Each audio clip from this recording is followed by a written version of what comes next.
The manila envelope slid across the mahogany table to my cousins, but not to me. As stipulated in Harold Montgomery's will, his estate shall be divided equally among his male descendants only. The lawyer's words hung in the air of the stuffy downtown office as 5 pairs of eyes turned to stare at me, the only granddaughter in a sea of grandsons. But what none of them knew was that Grandpa Harry had made me a promise on his deathbed, one that would turn their inheritance celebration into something very different. I'd love to know which corner of the globe you're watching from. And if this story speaks to you, make sure to subscribe. Tomorrow's video is one you absolutely can't miss. I'm Ellie Montgomery, and this is how I exposed my grandfather's true intentions at the reading of his will, a revelation that changed not just my future, but our entire family's legacy.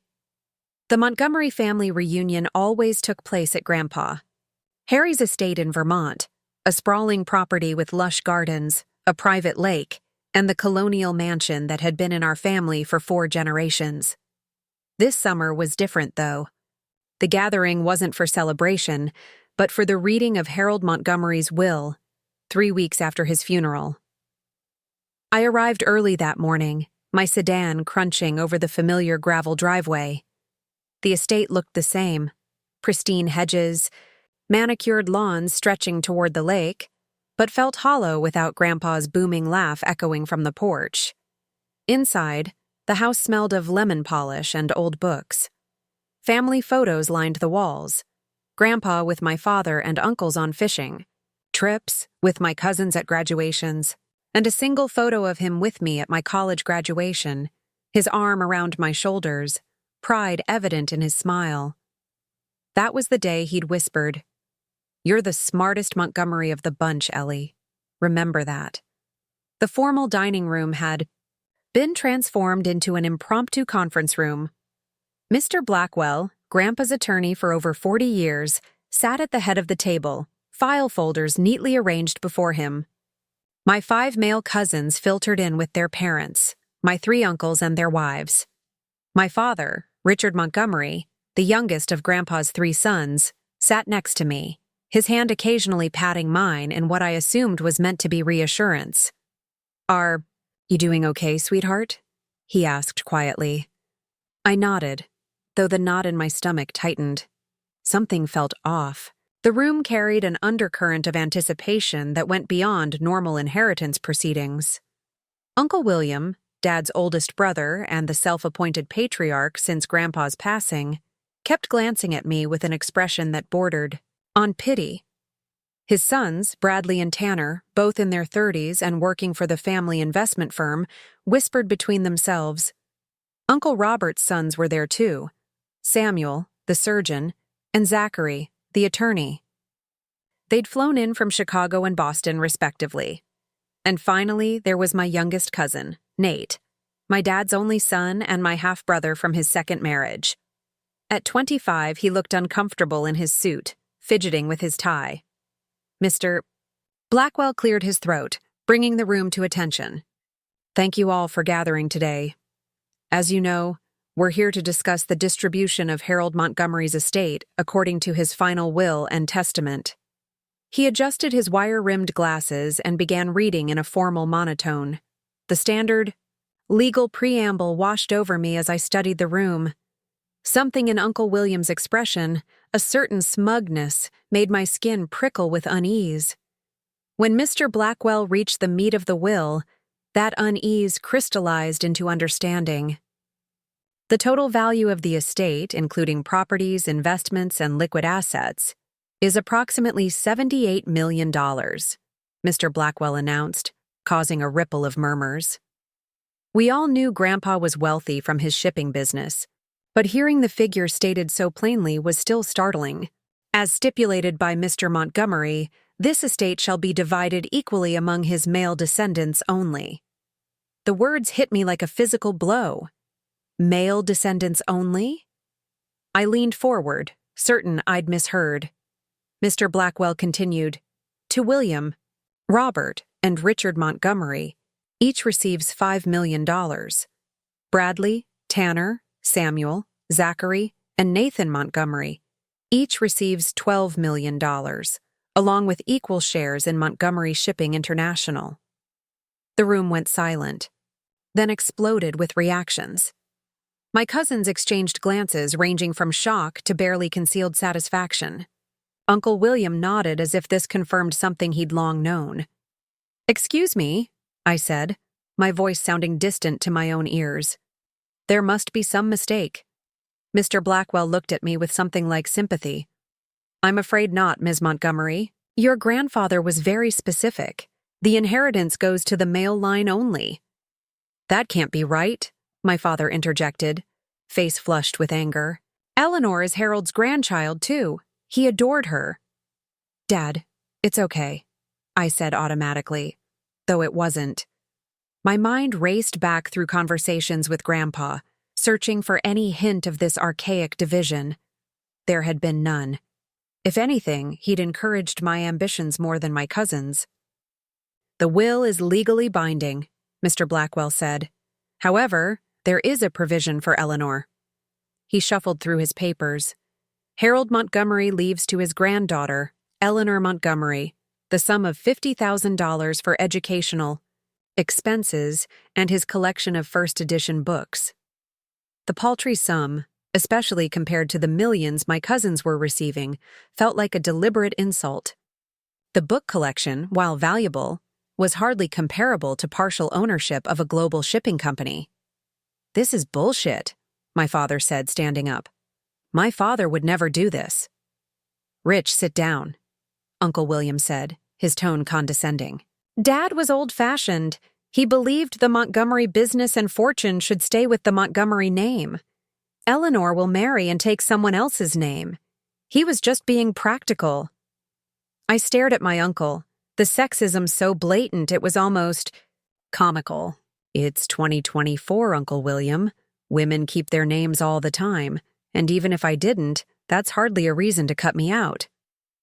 "It wasn't personal, Ellie," Bradley offered, though his sympathetic tone was undermined by the gleam in his eyes. "Grandpa had traditional values." Traditional values.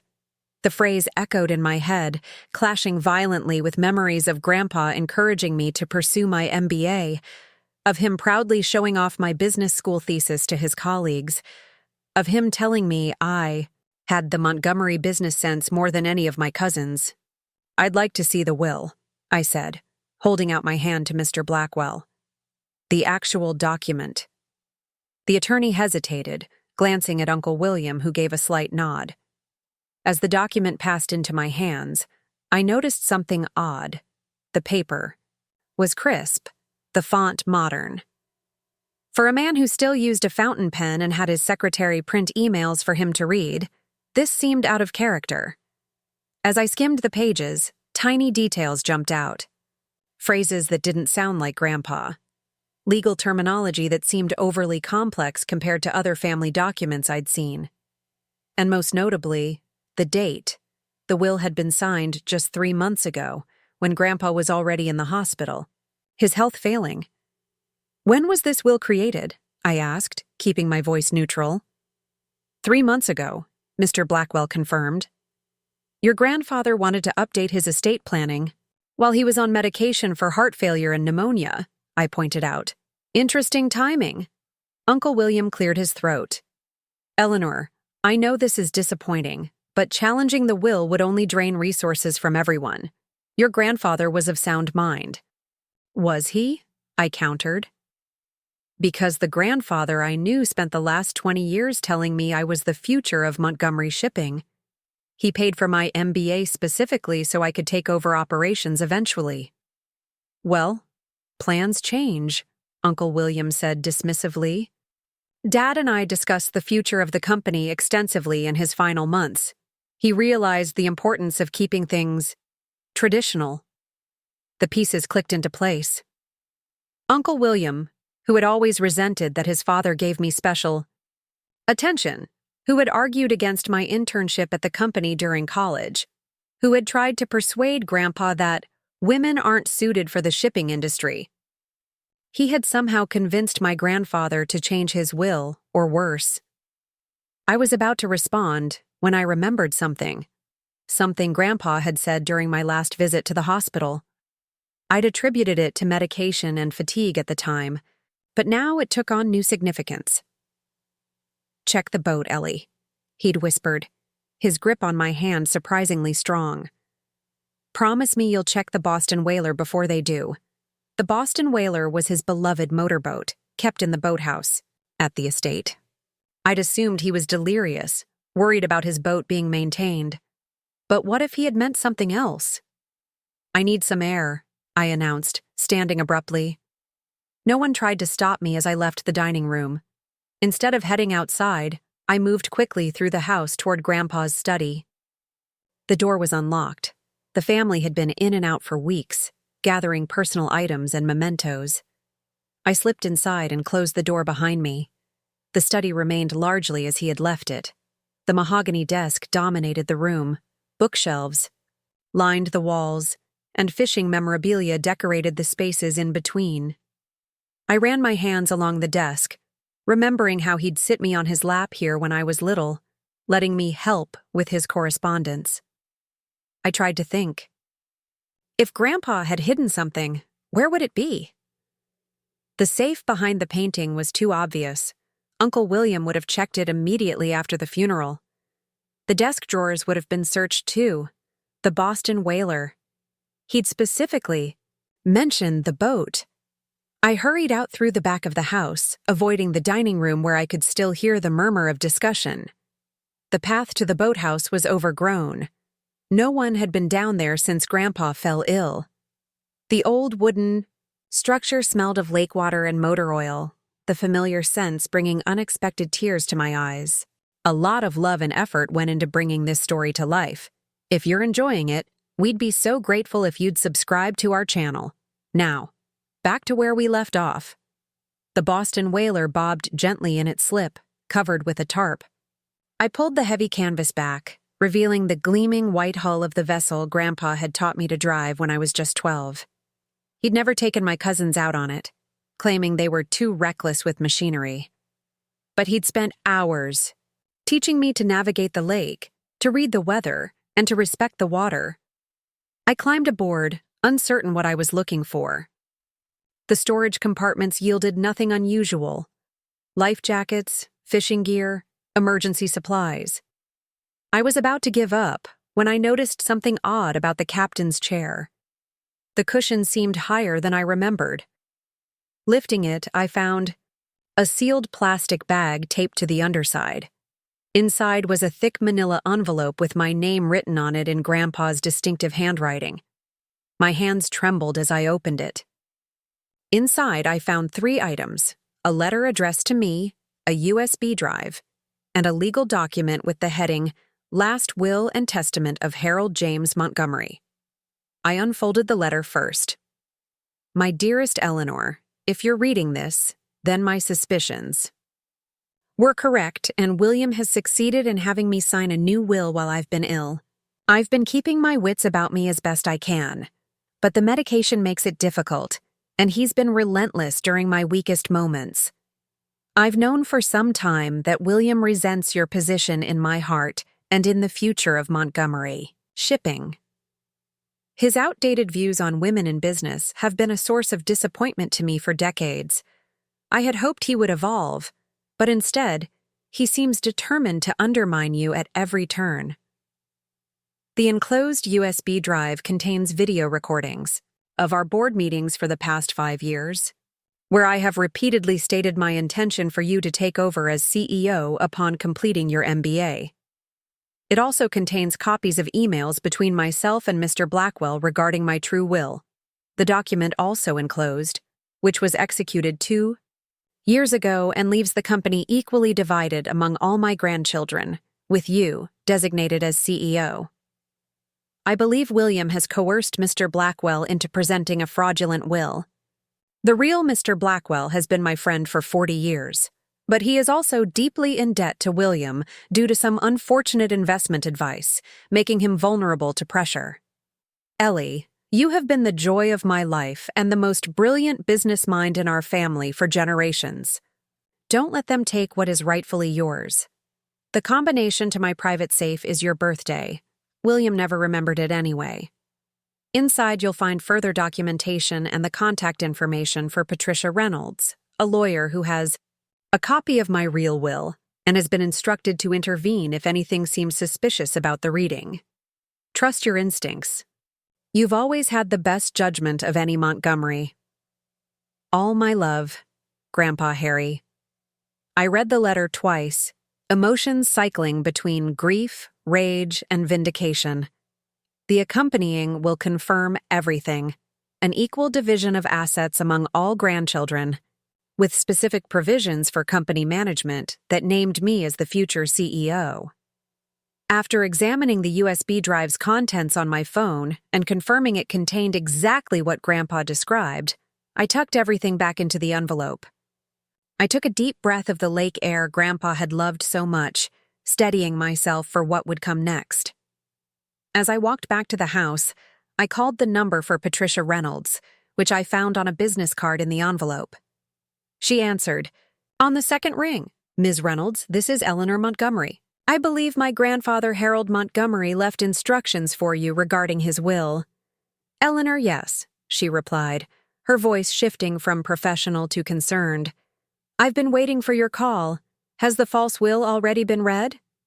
"It's happening right now," I said, approaching the back door of the mansion. "How quickly can you get here?" "I'm actually already in town. Your grandfather asked me to be nearby during this week just in case. I can be there in 15 minutes. "Perfect," I said. "And Ms. Reynolds, bring whatever legal documentation you need to expose a fraudulent will and years of elder financial abuse." I ended the call and squared my shoulders as I re-entered the house. Through the window, I could see my uncles and cousins still in the dining room, now celebrating with glasses of Grandpa's expensive scotch. Uncle William was making some kind of toast, his face flushed with triumph. They had no idea what was coming. Grandpa always said timing was everything in business. Wait for the perfect moment, then strike decisively. As I clutched the evidence that would expose their scheme and restore my rightful place in the Montgomery legacy, I knew the perfect moment had arrived. I paused in the hallway outside the dining room, my grandfather's hidden letter still warm in my hands, listening to the celebration within. The clink of crystal glasses punctuated bursts of laughter as my male cousins toasted their newfound wealth. "To Grandpa Harry," came Uncle William's booming voice, who knew the importance of keeping the Montgomery legacy in capable hands. "And to record profits this year," added Bradley, his tone smug. "Once we streamline operations and cut the dead weight in management." I knew exactly what dead weight meant. For years, I'd championed more progressive policies at Montgomery Shipping.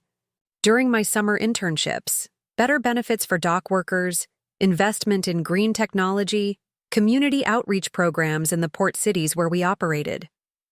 Ideas that Grandpa had embraced, but that William and his sons had always dismissed as bleeding heart nonsense. My phone vibrated with a text from Patricia Reynolds. 10 minutes out. Have documents ready." I needed more than just documents. Needed allies. I slipped away from the dining room and made my way to the kitchen where Maria, our family's longtime housekeeper, was arranging a tray of coffee cups. "Miss Ellie," she said, her face brightening at the sight of me. "I'm so sorry about what happened there. It's not right, what they're doing." Maria had been with our family for over 30 years. She'd bandaged my scraped knees as a child and had been making Grandpa's favorite cornbread since before I was born. More importantly, she had eyes and ears everywhere in this house. "Maria, did you notice anything strange in the weeks before Grandpa died? Visitors he didn't want? Conversations that seemed off?" She glanced toward the dining room, then lowered her voice. "Mr. William was here almost every day near the end, always shooting everyone out to have private conversations with your grandfather. Sometimes Mr. Harry would be upset afterward, but he was too weak to argue much. What about Mr. Blackwell? Did he visit?" Maria nodded, her expression troubled. "Once, about 3 months ago. He looked nervous, not his usual self. And after he left, I heard Mr. William on the phone saying something had been taken care of. Is Garrett here today? I asked, referring to Grandpa's personal driver of 15 years. In the staff quarters, he's packing his things. Mr. William told him his services wouldn't be needed anymore. Can you ask him to meet me in Grandpa's study? And Maria. Thank you. Grandpa always said you were the backbone of this house. Her eyes misted. Your grandfather was a good man, Miss Ellie. Whatever they're saying in there, it's not what he wanted. While waiting for Garrett, I called my closest friend from business school, Tricia Chen, now a corporate attorney specializing in family business disputes. They did what? She exclaimed after I explained the situation. That's textbook elder abuse and fraud. Do you have proof? Letters, videos, and the original will, and a lawyer on the way. Good. But you need more. Witness testimony from people who were around your grandfather regularly, documentation of your involvement in the business, proof of your education being specifically for company leadership. I'm working on the witnesses now, I said. As for documentation, Grandpa has had a private safe in his study. I'm about to check it. I can be there in 2 hours, Tricia offered. Don't sign anything before I arrive. A soft knock interrupted our conversation. Garrett stood in the doorway, his lanky frame looking somehow diminished without his usual chauffeur's uniform. Miss Eleanor? Maria said you wanted to see me. I ended the call and motioned him in. Garrett, I need your help. Did you drive Grandpa to any unusual meetings in the months before he went to the hospital? Garrett's face darkened. Mr. William had me drive your grandfather to the bank about 3 times. Mr. Harry was already looking pretty weak, but Mr. William insisted. Once your grandfather asked to go to Ms. Reynolds' law office instead, but Mr. William overruled him. Said there was no need to bother that woman with simple account changes. Did you ever drive Grandpa to meetings alone without Uncle William? Garrett's expression shifted, a hint of conspiracy in his eyes. About 4 months ago, before he got really sick, Mr. Harry had me drive him to Ms. Reynolds' office secretly. Told me specifically not to log the trip in the regular vehicle records or tell Mr. William. Said it was insurance for Ellie's future. My heart swelled. Even then, Grandpa had been trying to protect me. One more thing, Garrett added. The day before Mr. Harry went to the hospital for the last time, he gave me this. He pulled a small key from his wallet. Said if anything happened to him, I should make sure you got it. It's for his desk drawer, the hidden one at the back of the right side. I hadn't known about any hidden drawer, but it made sense. Grandpa loved clever compartments and secret spaces, a quirk from his naval days, he'd always said. Thank you. Garrett, would you be willing to make a statement about what you've told me? Legally, I mean. Miss Eleanor, I worked for your grandfather for 15 years. He treated me like family. Those vultures in there treated me like furniture. I'd be happy to tell the truth about what I saw. I directed Garrett to wait for Patricia Reynolds and show her in when she arrived, then turned my attention to the desk. The hidden drawer mechanism took some finding, a recessed button underneath the right side that released a slim drawer in the back panel. Inside was a leather portfolio and a small recording device. The portfolio contained exactly what I needed: documents establishing an educational trust for me specifically for preparation to assume leadership of Montgomery Shipping, signed board minutes from 5 years ago, outlining a succession plan naming me as future CEO, and a personal journal with detailed notes about my progress and his intentions. The recording device was labeled with dates from 3 months ago, when the suspicious new will had been signed. I pressed play, and Grandpa's voice filled the room, though weaker than I remembered. William, I've told you repeatedly, I'm not changing my will. Eleanor is the future of this company. Dad, be reasonable. Uncle William's voice was patronizing. The board will never accept a woman as CEO, especially one with so little practical experience. She has her MBA from Wharton and has worked every summer since she was 18. She knows this business better than your boys ever will. The clients are conservative. The industry is traditional. Think about the family legacy. I am thinking about it. Grandpa's voice grew stronger with anger. That's why I'm leaving the company to someone who will actually improve it, not just milk it for dividends. The recording continued, documenting William's increasing pressure and Grandpa's weakening resistance. The final recording, dated just days before his death, made my blood run cold. Just sign it, Dad. William's voice was impatient. The doctor says you need rest, not to be worrying about business matters. I can't see the document clearly. Grandpa sounded confused, drugged. Where are my glasses? You don't need them. It's just the standard updates we discussed. For tax purposes. A long pause, then the scratching of a pen. There. Now get some sleep. I'll take care of everything. I was so engrossed in the recordings that I didn't hear the door open behind me. A woman's voice startled me. Eleanor Montgomery, I'm Patricia Reynolds. I turned to find a sharp-featured woman in her 50s, carrying a leather portfolio similar to the one I'd just found on the desk. Garrett stood behind her, his expression grim but determined. Ms. Reynolds, thank you for coming so quickly. I've found evidence of fraud and coercion? She nodded knowingly. Your grandfather predicted this might happen.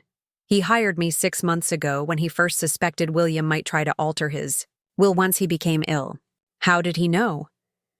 William attempted something similar when your grandmother was dying. Harry caught him that time and cut him out of leadership at the company for 5 years as punishment. He hoped William had learned his lesson, but apparently not. She laid her portfolio on the desk and began organizing documents. We have the original will, properly witnessed and notarized. We have medical records showing your grandfather was on heavy medication when the new will was supposedly signed. We have the video testimony he recorded with me detailing his true wishes. She gestured to Garrett. And now we have witness testimony about William's suspicious behavior. And I have these, I added, showing her the recordings and documents from the hidden drawer. Patricia's professional demeanor cracked slightly, a vindictive smile pulling at her lips. Perfect. William won't know what hit him. There's one more thing, I said, pulling out the USB drive. Board meeting recordings where Grandpa explicitly states his intention for me to take over the company. Excellent. The more evidence, the better. Corporate succession disputes can get messy, but this... She surveyed the collection of evidence. This is as clear-cut as it gets. A commotion from the hallway interrupted us.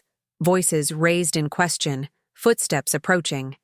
The door swung open to reveal my father, his face flushed with anger. Ellie. What's going on? William's asking where you are, and Maria said you were in here with... He stopped short, noticing Patricia. Patricia Reynolds, Harry's other attorney. Hello, Richard, she said calmly. Yes, I'm the attorney your father actually trusted. I quickly explained what I'd discovered. With each revelation, my father's expression shifted from confusion to shock to a cold, controlled fury I'd rarely seen. That bastard, he said when I finished. My own brother. Dad always said William was too concerned with appearances, but I never thought he'd go this far. Mr. Montgomery, Patricia interjected, we need to act quickly. The fraudulent will has already been read, which means William could start transferring assets immediately. What do we do? I asked. We confront them now with all the evidence, she said firmly. The longer we wait, the more chances they have to cover their tracks or move money. Dad? I looked to my father, uncertain. Family confrontations had never been his strong suit. He was the peacemaker of the 3 brothers, always trying to smooth things over, but the man who stood before me now wasn't looking to make peace. Let's do it. William has manipulated our father, lied to this family, and tried to steal your rightful place in the company. He picked up the original will from the desk. It's time everyone knew exactly what kind of man my brother really is. My phone buzzed with a text from Trisha. On my way. Bringing a forensic accountant colleague who specializes in family business fraud. Don't confront them alone. I showed the message to Patricia, who nodded. Good thinking. The more legal representation, the better. But we should still secure the situation now. My father was already moving toward the door, righteous anger propelling him forward. William will be making calls to the board within the hour if we don't stop him. Wait, I said, a strategy forming. We need to be smart about this. Uncle. William is prepared to defend a disinherited niece making emotional accusations. He's not prepared for a coordinated legal challenge with overwhelming evidence. Patricia nodded approvingly. What do you suggest? First, we secure access to the company systems. Dad, you're still a board member with administrative privileges, right? He nodded. Call it and have William's access frozen immediately, citing suspicious activity. That will prevent him from making any immediate changes. Good, Patricia said. What else? We call an emergency board meeting for tomorrow morning. Most of the board members respected Grandpa and were aware of his intentions for me. If we present them with evidence of fraud, they'll side with us. And in the meantime? My father asked. In the meantime, we let Uncle William continue his celebration. The more confident he is, the more shocked he'll be when we bring everything crashing down. I turned to Garrett. Can you quietly let the other staff know not to take any unusual orders from William or his sons? No document removal? No access to Grandpa's private rooms? Consider it done, Miss Eleanor. We should also alert bank management about potential fraudulent activity, Patricia added. I can make those calls immediately. I nodded, then turned to my father. Dad, I need you to go back to the dining room and act normal. We don't want to tip them off. He hesitated. I'm not sure I can look at William without punching him in the face. Just think about how much more satisfying it will be to expose him publicly, I said, surprising myself with the cold calculation in my voice. Grandpa always said revenge is a dish best served with witnesses and documentation. That earned a grim laugh from him. He did say that, didn't he? All right, I'll play along for now. As he left, Patricia began making calls while Garrett went to speak with the other staff members. I remained in the study, organizing the evidence and formulating our strategy for the confrontation to come. Maria slipped in with a cup of coffee and a sandwich. You missed lunch, Miss Ellie. You'll need your strength. Thank you, Maria, I said, suddenly realizing I hadn't eaten since breakfast. How are things in the dining room? Mr. William is talking about flying to New York tomorrow to meet with the board. Mr. Bradley is already making calls about selling the summer property in Cape Cod. Her face darkened. And they're discussing which staff to let go to reduce expenses. Of course they were. The summer property in Cape Cod had been in our family for generations. Grandpa had taught me to sail there, and the staff at both properties had been with us for decades, many approaching retirement age. They won't be selling anything or firing anyone, I assured her. Not once we're done. Maria smiled, her eyes glinting with the same vindictive satisfaction I felt growing inside me. Your grandfather would be proud, Miss Ellie. He always said you had a spine of steel when it mattered. As she left, I looked around the study where Grandpa had mentored me, sharing wisdom accumulated over his 50 years in business. On the wall hung a framed quote he'd loved, one he'd pointed to often during our conversations. There is no greater satisfaction than proving someone wrong who believed you would fail. By this time tomorrow, Uncle William would discover just how wrong he had been to underestimate his brother's daughter, and I would reclaim not just my inheritance, but the legacy my grandfather had always intended for me to carry forward. The grandfather clock in the hallway chimed 3 as I organized the evidence on Grandpa's massive oak desk. Patricia Reynolds had set up an impromptu legal command center in the study, her laptop open to a video call with her paralegal who was preparing emergency court filings in case William tried to move assets before our confrontation. Eleanor, look at this, Patricia said, examining a document from Grandpa's portfolio. Your grandfather amended the company bylaws last year to require a supermajority of 75% of the board to approve any succession plan changes. She smiled tightly. William doesn't have those numbers without your father's support.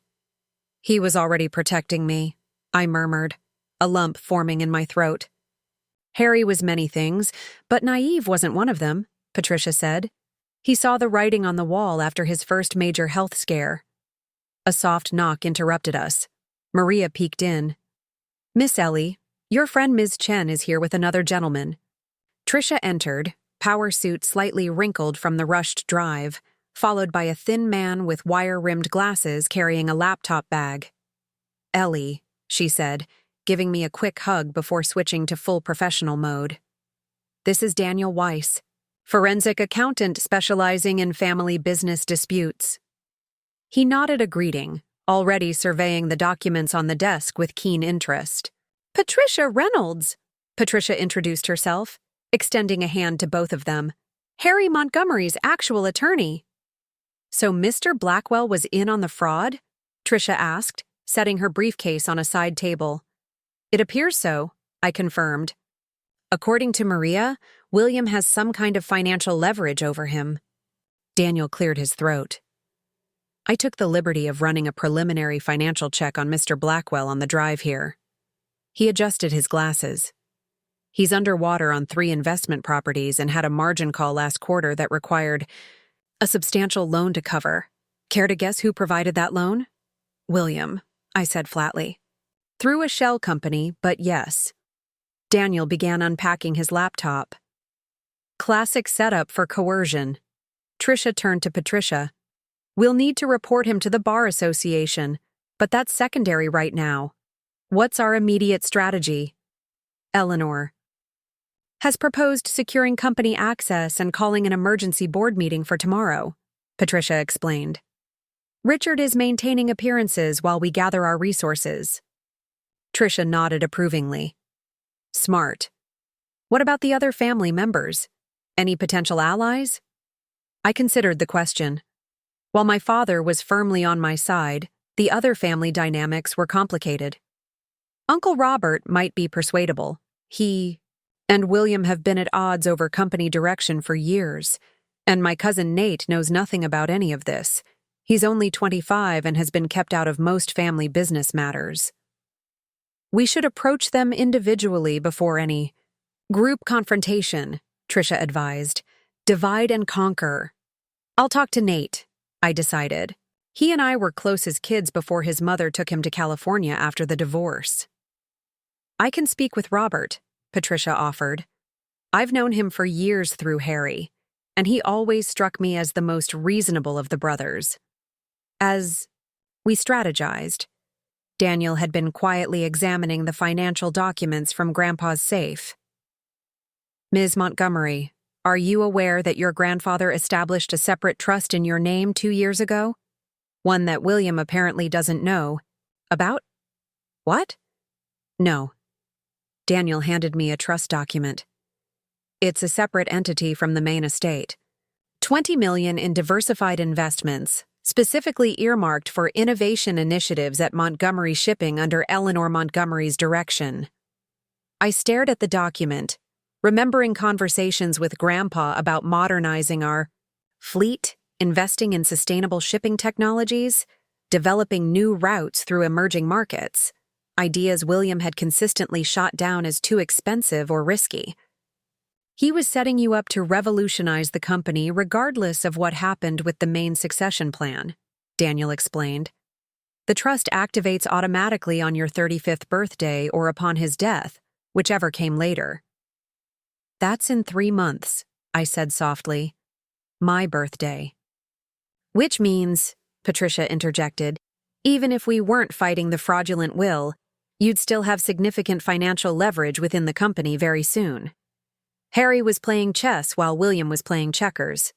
The pieces of Grandpa's long-term strategy were falling into place. He hadn't just been preparing me to take over. He'd been systematically ensuring I'd have the resources and authority to do so even if something went wrong. There's more, Daniel continued, scanning through files on his laptop. I've pulled the company's recent financial reports. In the past 3 months, while your grandfather was ill, William authorized several unusual transactions, selling off prime shipping routes to competitors at below-market rates, liquidating company-owned properties, and diverting funds to new subsidiary LLCs with opaque ownership structures. He's been stripping assets, Trisha translated, her expression grim, preparing to gut the company once he had control. The thought of the company Grandpa had built being dismantled for quick profit made something harden inside me. This wasn't just about my inheritance anymore. It was about protecting Grandpa's legacy and the livelihoods of hundreds of employees. I need to talk to Nate now, I said, standing up. Daniel, keep digging into those transactions. Trisha, can you draft emergency injunctions against any further asset transfers? Patricia, see if you can get Robert alone. As I left the study, I heard Daniel murmur to the others, "She really is Harry Montgomery's granddaughter." I found Nate alone in the garden, sitting on the stone bench by Grandma's rose bushes, looking uncomfortable in his suit and lost in thought. "Hey, stranger," I said, sitting beside him. "Quite a day, huh?" He gave me a half-smile that didn't reach his eyes. "Yeah. Listen, Ellie, I had no idea about the will. If I'd known Grandpa was cutting you out, I would have said something." "I know," I assured him. "That's actually why I wanted to talk to you." I studied my half-brother's face. Despite sharing a father, we looked nothing alike. He had his mother's blonde hair and lean build, but he had the Montgomery eyes, the same deep blue as Grandpa's and mine. "How much do you know about what's been happening at the company?" He shrugged. "Not much. Dad kept me away from the business stuff after the divorce, said it was complicated." "It's about to get a lot more complicated," I said. "Nate, the will they read today isn't real. Uncle William manipulated Grandpa when he was sick and got him to sign a fraudulent document." His eyes widened. "Are you serious? How do you know?" I explained everything. The hidden letter, the recordings, the secret trust, William's suspicious financial activities, while Nate listened, in growing disbelief. "That son of a bitch," he muttered when I finished. "I always thought Uncle William was kind of a jerk, but this is criminal." He looked at me directly. "What do you need from me, Ellie?" "Just the truth. When the confrontation happens, I need you to stand with me and Dad. William will try to paint this as a jealous power grab by the family black sheep. Having you, one of the male heirs, publicly support me will make a difference." "You got it," he said without hesitation. "I don't even want any of this money, Ellie. I've been trying to launch my tech startup in San Francisco. This inheritance would help fund that, but not at the expense of what's right." An idea struck me. "Your startup, it's focused on logistics software, right?" He nodded. "Yeah, developing AI systems to optimize shipping routes and reduce fuel consumption." "Why?" "Because that's exactly the kind of innovation Grandpa wanted for Montgomery Shipping. King William has been blocking for years." I smiled, the beginnings of a larger plan forming. "Nate, what would you say to a partnership? Your technology, my shipping company." His eyes lit up. "You serious? That would be incredible. We've been looking for a major industry partner to pilot the system." "Well, first I have to secure my position at the company," I said. "But after that, I think we could do amazing things together." Grandpa always said the future of shipping was in technology. "Count me in," Nate said, offering his hand. As we shook on it, I felt the first real sense of optimism since this morning's devastating reading. When we returned to the house, the atmosphere had shifted. Uncle Robert stood in the foyer with Patricia, his expression troubled. At 58, Robert was the middle Montgomery brother, less aggressive than William, less idealistic than my father. He'd always focused on the financial side of the business, content to let others handle operations and strategy. "Eleanor," he said as I approached, his voice tight, "Patricia has been showing me some concerning documents." They're more than concerned, Uncle Robert. They're evidence of fraud. He ran a hand through his salt and pepper hair. I knew William was pushing your grandfather hard about succession planning, but I never thought he'd go this far. Do you remember Grandpa ever mentioning changing his will to exclude me? I asked directly. No, he admitted. If anything, he talked about you taking over more and more in his later years. It was pretty clear who he wanted running things eventually. And what about the recent asset sales? Did those go through proper board approval? Robert's expression darkened. William presented them as emergency measures recommended by your grandfather. Said Harry wanted to create liquidity before his death for tax purposes. The board approved based on that representation. It was a lie, I said flatly. Grandpa wouldn't have authorized selling those shipping routes. They were core to our Asian expansion strategy. I'm beginning to see that, Robert acknowledged. He glanced toward the dining room where William's voice could still be heard holding court. What happens now? Patricia answered, We present the evidence of fraud to the full family and Mr. Blackwell, then file the true will with the probate court. William will almost certainly fight it, but with the evidence we have, his position is untenable. Robert seemed to age before my eyes, the weight of family betrayal settling on his shoulders. My sons, he said quietly. Samuel and Zachary, they had no knowledge of this. They just accepted what their uncle told them about the will. I believe you, I assured him. This is William's doing, not theirs. He straightened, decision made.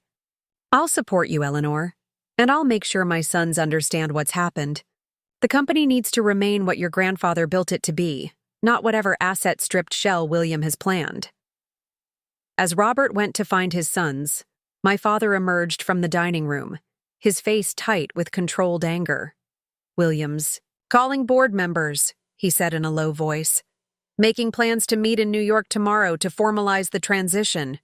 We need to move quickly. We're ready, I assured him, just as Tricia emerged from the study with a stack of documents. Injunctions are prepared, she announced, and I've drafted a comprehensive brief outlining the evidence of fraud, undue influence, and financial malfeasance. We can file electronically within the hour if needed, Daniel followed, laptop in hand. I've documented 18 suspicious transactions in the past 3 months, totaling approximately $30 million in undervalued asset sales. Classic corporate raid preparation. Patricia joined our huddle. Robert's on board. He's speaking. With his sons now. And Nate's with us too, I added. My father nodded, a grim satisfaction in his eyes. That just leaves Bradley and Tanner, William's boys. They'll back their father no matter what. We don't need them, Patricia assured him. We have more than enough family support to challenge the will successfully. Let's do this now, I decided, before William can make any more calls or move any more money. Are you sure? My father asked. We could wait until morning, have the legal filings ready first. I shook my head. Every hour gives him more time to cover his tracks. Besides, I added, glancing at the grandfather clock, Grandpa always said timing was crucial in negotiations. Never wait when you have the advantage. 4:15 p.m., my father noted, following my gaze to the clock. The markets close in 45 minutes. If we confront him now, he can't make any immediate financial moves. Exactly, I said. Let's gather everyone in the main living room. Dad, can you get William and his sons? Nate, find Uncle Robert and your cousins. Maria, I called the housekeeper who had been hovering nearby. Please ask Mr. Blackwell to join us in the living room. Tell him there's an urgent question about the will. As everyone dispersed to their tasks, Tricia pulled me aside. Are you ready for this? William won't go down without a fight. I thought of Grandpa's final days, of William taking advantage of his weakness to rewrite a family legacy, of the decades of Montgomery history that would be dismantled for quick profit if he succeeded. I'm more than ready, I told her, gathering the folder of evidence. William thought he could use Grandpa's old-fashioned values against me, the idea that only men should lead. But he forgot something important. What's that? Grandpa's most old-fashioned value was actually justice, and today, justice is going to have its moment. As we walked toward the living room, I felt a calm certainty settle over me. In his letter, Grandpa had said to trust my instincts, that I had the best judgment of any Montgomery. It was time to prove him right. The grand living room, with its vaulted ceilings and panoramic views of the lake, had been the setting for countless family gatherings. Christmas mornings, Thanksgiving dinners, summer cocktail parties where Grandpa would inevitably pull me aside to point out some business associate he thought I should meet. Now it would be the stage for the most important confrontation in our family's history. William entered first, irritation clear on his face. Richard, what's the meaning of this? I was in the middle of an important call with the board chairman. Sit down, William, my father said, his voice leaving no room for argument. There's something the whole family needs to discuss. Bradley. And Tanner followed their father, confused but smugly confident in their newly inherited status. Uncle Robert entered with Samuel and Zachary, all three looking solemn. Nate took a position beside me, our united front making William's eyes narrow suspiciously. Last to enter was Mr. Blackwell, his usual composure slipping when he spotted Patricia Reynolds standing by the fireplace. Patricia, he said, his voice betraying his shock. What are you doing here? Representing the true interests of Harold Montgomery, she replied coolly. As opposed to what you've been doing, Arthur. I don't know what you mean, he blustered, but his eyes darted to William, seeking direction. I stepped into the center of the room, the evidence folder in my hands. 3 hours ago, the supposed last will and testament of Harold Montgomery was read in this house. It divided his estate among his male descendants only, leaving me with a token inheritance despite years of preparation to lead Montgomery shipping. William shifted impatiently. Yes, we all know this, Eleanor. Our father had traditional values about family business. If you're gathering us for some feminist lecture, I'm gathering you, I cut in, because the will you presented today is fraudulent. Grandpa never intended to exclude me from my inheritance, and I have proof. The room went absolutely still. What exactly are you accusing me of? William asked, his voice dangerously soft. Elder abuse, fraud, forgery. I met his gaze steadily. And corporate theft through misrepresentation to the board about asset sales. William laughed, though no one joined him. These are serious allegations from a disappointed granddaughter. Do you have any actual evidence or just wild accusations? Oh, I have evidence, I said, opening the folder. And in about 30 seconds, your entire carefully constructed plan is going to collapse. The tension in the living room was thick, enough to cut with a knife as I pulled out the first piece of evidence. Grandpa's letter found in the Boston Whaler. This is a letter Grandpa left for me, hidden where only I would find it. I handed copies to everyone in the room, watching William's face closely as he scanned the contents. The color drained from his face, but he quickly composed himself. A convenient letter that no one else saw him write. William scoffed, though his voice lacked its usual confidence. This proves nothing. Then perhaps the voice of Grandpa himself will be more convincing. I nodded to Daniel, who connected his laptop to the room's sound system. The recording from Grandpa's hidden desk drawer filled the room, William pressuring his medicated father to sign documents he couldn't even see clearly. Turn that off, William demanded, rising to his feet. This is manipulated garbage. The forensic audio analysis says otherwise, Daniel replied calmly. The recording is authentic and unaltered, as the metadata confirms. Bradley, William's elder son, shifted uncomfortably. Dad, what is this? William ignored him, focusing his attack on me. You really think you can waltz in here with some amateur detective work and overturn a legal will? Arthur, tell them this is nonsense. Mr. Blackwell remained silent, his eyes fixed on his shoes, sweat beading on his forehead. I pressed forward, laying out the evidence methodically.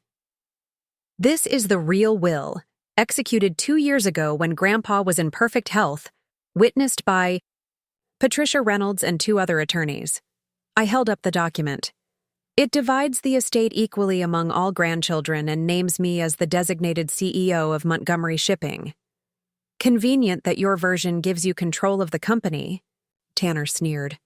If it's about control, perhaps you can explain these, I countered, distributing copies of the suspicious transactions Daniel had uncovered. 18 separate deals in the past 3 months, all authorized by William without full board approval, all selling company assets at below market rates. Tell me, Uncle, were you planning to strip the company before or after you pushed me out of my inheritance? Samuel, Uncle Robert's son, leaned forward to examine the financial documents. With his medical background, he wasn't as versed in business matters, but even he could see the discrepancies. These routes to Singapore were valued at triple this amount in last year's annual report, he noted, looking up at William with confusion. Why would they be sold for pennies on the dollar? William's composure cracked slightly. Market fluctuations. Complex business decisions that Eleanor wouldn't understand. I understand perfectly, I interrupted. 5 of these transactions went to shell companies that trace back to Brad Tan Holdings, a private company owned by Bradley and Tanner. I turned to my cousins. Did you know your father was funneling company assets to you through backdoor channels? Bradley's expression hardened, but Tanner looked genuinely surprised. Dad? William slammed his hand on the coffee table. Enough of this circus. Arthur, as our family attorney, I expect you to put a stop to this slander immediately. All eyes turned to Mr. Blackwell, who looked like he might be sick. Patricia stepped forward, her voice clinical. Arthur, would you like to explain to the family why you presented a fraudulent will today? Was it because of the 3 underwater properties William helped refinance for you? Or the margin call he covered last quarter through his shell company? You had our lawyer in your pocket? My father's voice was dangerously quiet. You compromised the family's legal counsel? Mr. Blackwell finally spoke, his voice barely above a whisper. William assured me it was what Harold wanted, that Eleanor would be well taken care of through other means. Liar, William spat. You're turning on me to save yourself. Actually, Patricia interjected, Arthur contacted my office this morning, conscience-stricken. He provided a sworn statement about the circumstances surrounding the fraudulent will. We were already moving to invalidate it when Eleanor found her grandfather's hidden evidence. I hadn't known this, but I kept my surprise hidden, pressing our advantage. There's more. Grandpa executed a separate trust in my name 2 years ago, $20 million specifically for innovation initiatives at Montgomery Shipping. He was ensuring I could modernize the company regardless of succession issues. Uncle Robert let out a low whistle. Harry always did think 3 steps ahead. This is absurd, William maintained, but his bluster was failing him. The board will never accept this hostile takeover By the way, Uncle William, I challenged myself. A woman? A granddaughter who earned her MBA specifically to lead this company? Someone Grandpa personally trained for 15 years to take over? By someone without the Montgomery name, he finished lamely. That's funny, I said, pulling out another document. Because according to this amendment to the company bylaws that Grandpa executed last year, the CEO of Montgomery Shipping doesn't need to be a man. They just need to be directly descended from Harold Montgomery and hold at least 10% of company shares. I smiled thinly. Both conditions I'll meet once the real will is validated. William looked to his sons for support, but even they seemed shaken by the mounting evidence. Bradley was studying the transaction documents with growing alarm, while Tanner had moved away from his father, physically distancing himself. You doctored these papers. William tried one last time, but the accusation fell flat even to his own ears. The original copies are in the safe deposit box at First National, Patricia replied. along with video testimony from Harold explaining his succession plans in detail. We can access those tomorrow morning if you'd like. Or, my father suggested, his patience clearly at an end, we can call the police now regarding the elder abuse and fraud charges. I'm sure they'd be very interested in these recordings. The threat of police involvement changed the atmosphere instantly. This was no longer just a family dispute over money. It was potential criminal charges. That won't be necessary, William said quickly. Clearly there's been a misunderstanding. A misunderstanding? I echoed incredulously. You manipulated. Your dying father forged legal documents, compromised the family attorney, and systematically looted the company. That's not a misunderstanding. It's a criminal conspiracy. Zachary, Uncle Robert's younger son and the attorney in the family, finally spoke up. From a legal perspective, the evidence here is overwhelming. If this goes to court, it won't end well for anyone involved in the fraudulent will. William's eyes darted around the room, calculating. Finding no allies, he attempted a new approach. Perhaps we've all been hasty. Family disagreements should remain private. I'm sure we can come to some arrangement that satisfies everyone. An arrangement? I laughed without humor. You were ready to cut me out completely 2 hours ago. Now you want to negotiate? Business is always negotiable, William insisted. Perhaps a division of responsibilities. You could take over operations while Bradley and Tanner handle the financial side, so they can continue selling off assets to their shell companies. I shook my head. No. Here's what's going to happen. The real will is going to be filed with the probate court tomorrow morning.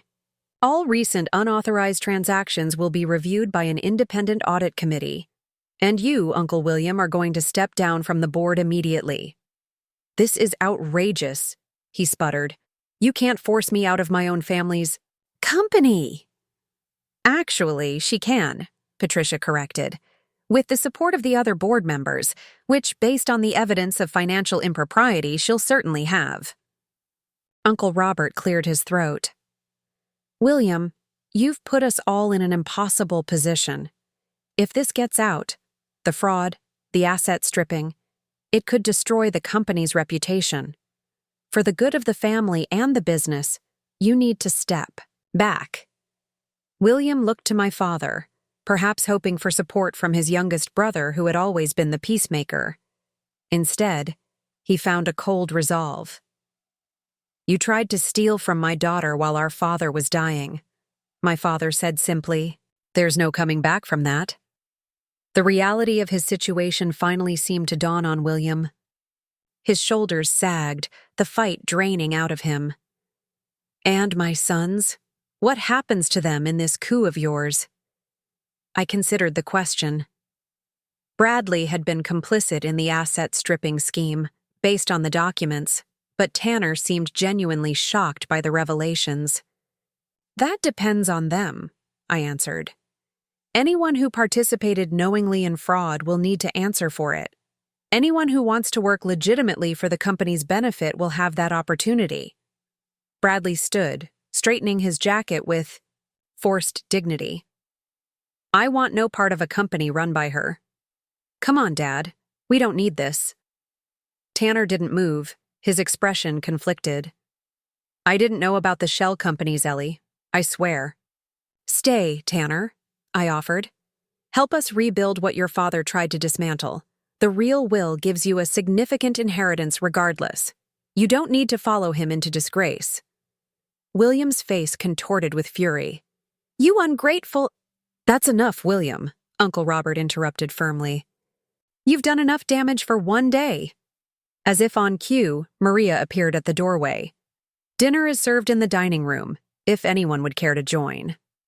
The absurdity of the formal announcement after such a dramatic confrontation broke the tension. Samuel actually laughed.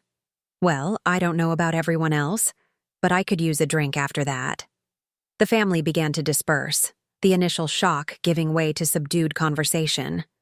William and Bradley left without another word, heading upstairs presumably to pack their things. Mr. Blackwell slunk away after agreeing to meet Patricia in the morning to formally withdraw the fraudulent will. I remained in the living room, the adrenaline of confrontation leaving me suddenly exhausted. Nate approached, offering a glass of bourbon.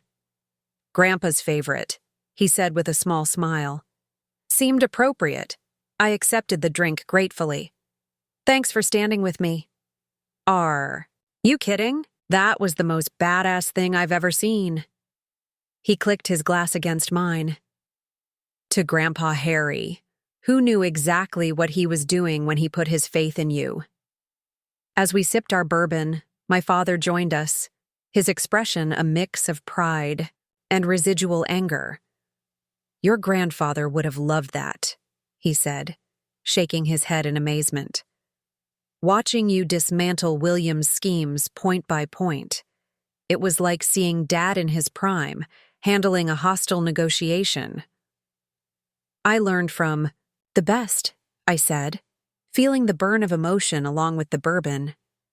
"I just wish he could have been here to see it." "Oh, he saw it," my father assured me, his eyes lifting to the portrait of Grandpa that hung above the fireplace. "Believe me, he saw it." Later that evening, after a surreal dinner where the family attempted to process the day's revelations, I retreated to Grandpa's study. The room felt different now, no longer just a repository of memories but a command center for the future I would build. Tricia found me there, reviewing company documents. "The electronic injunctions are filed," she reported, "and the probate court has been notified of the will situation. We're on the docket for 9 a.m. tomorrow." "Thank you," I said sincerely, "for dropping everything and coming to my rescue today." She waved this off. "Please, I've been waiting years to see you take your rightful place at that company. William never saw you coming. That was his biggest mistake." "One of many," I agreed, though part of me still can't believe he'd go this far. Manipulating Grandpa when he was ill, falsifying legal documents, compromising Mr. Blackwell. "Power makes people do ugly things," Tricia said, perching on the edge of the desk, "especially when they feel entitled to it." A soft knock at the door interrupted us. Tanner stood in the doorway looking uncertain. "Can I speak with you for a minute, Ellie? Alone?" Tricia gave me a questioning look, but I nodded. "It's fine." After she left, Tanner entered the study but remained standing, too restless to sit. "I want you to know I had no idea about any of this. The shell companies, the asset sales, the fake. Dad kept me in the dark." "But not Bradley," I noted. "Bradley and Dad have always been aligned in their thinking. Old school, traditional."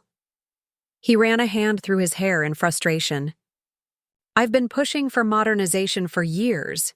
Digital logistics tracking, green shipping initiatives, expansion into emerging markets. Dad always shuts me down." This surprised me. In family gatherings, Tanner had always seemed to be his father's echo, rarely expressing independent thoughts. "That's not the impression I've gotten at board meetings," I said cautiously. "Because I gave up fighting him publicly. It was easier to nod along than face his disapproval." Tanner's expression was earnest. "But I've been developing modernization. Proposals anyway. I have a whole portfolio of potential innovations that Dad refused to even look at." I studied my cousin's face, searching for signs of deception. "Why are you telling me this now?" "Because I want to stay," he said simply. "Not just keep my inheritance, but actually work for the company, the real company, not whatever asset-stripped shell Dad was creating. And I think my ideas could help your vision for the future." "You don't even know my vision for the future," I pointed out. "Yes, I do." He smiled slightly. "Grandpa talked about it constantly. Your plans for sustainable shipping, for modernizing the fleet, for expanding our humanitarian logistics capabilities. He was so proud of your ideas that even Dad couldn't stop him from sharing them." The thought of Grandpa proudly discussing my plans, even with William's branch of the family, brought A fresh wave of emotion. I swallowed hard before responding. If you're serious about staying, I'll need to see those modernization proposals. And you'll need to be fully transparent about any company business you've discussed with your father or Bradley. Absolutely, he agreed instantly. I'll have the proposals on your desk tomorrow, and I'll tell the audit committee everything I know about Dad's recent activities. As Tanner left, I felt a cautious optimism. The family fractures wouldn't heal overnight, but perhaps there was a path forward that didn't require total estrangement. Patricia was the last to visit the study that night, bringing final paperwork for the morning's court appearance. "How are you holding up?" she asked, genuine concern in her voice. "Still processing," I admitted. "It's been a day of extremes.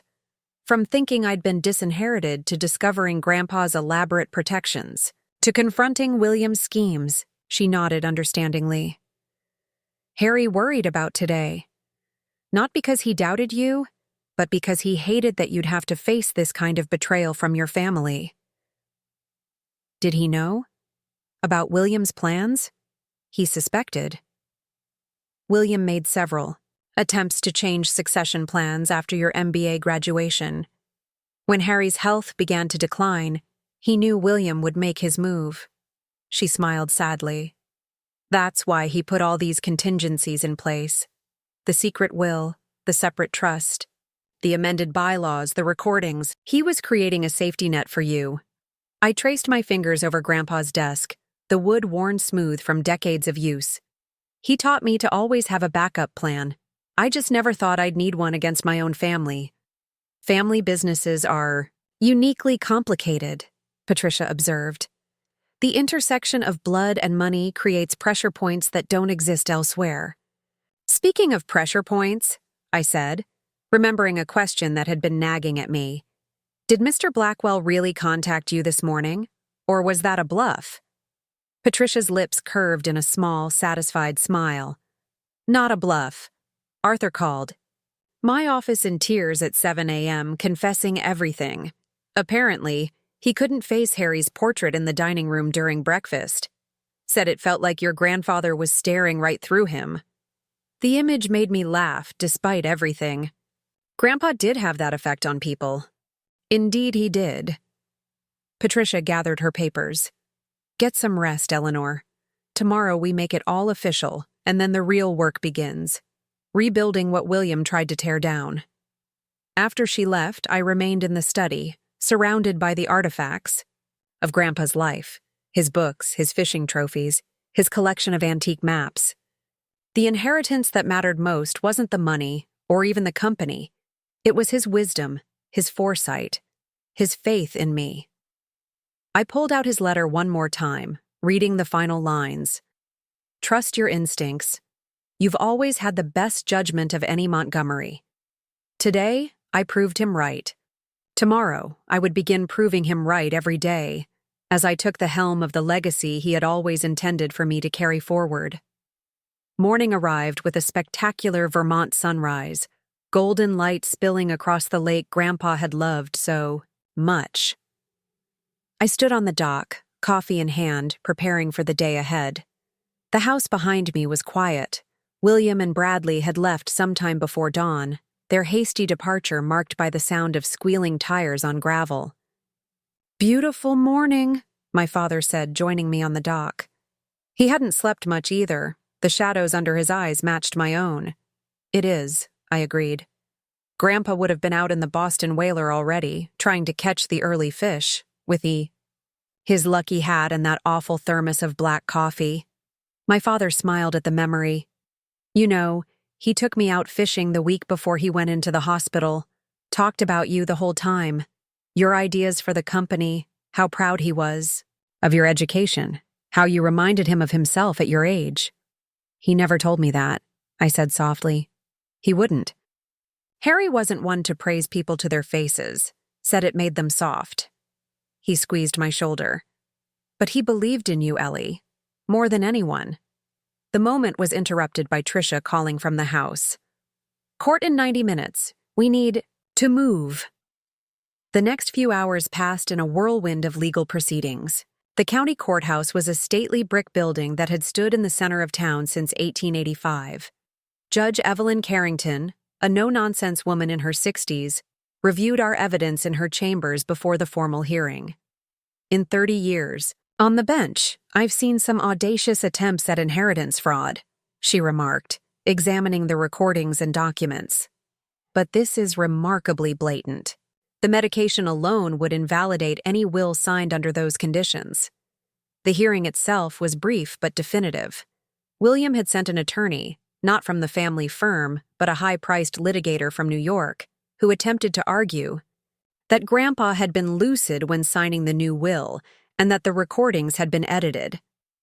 The argument collapsed when Judge Carrington produced the hospital records documenting the heavy painkillers and sedatives Grandpa had been prescribed.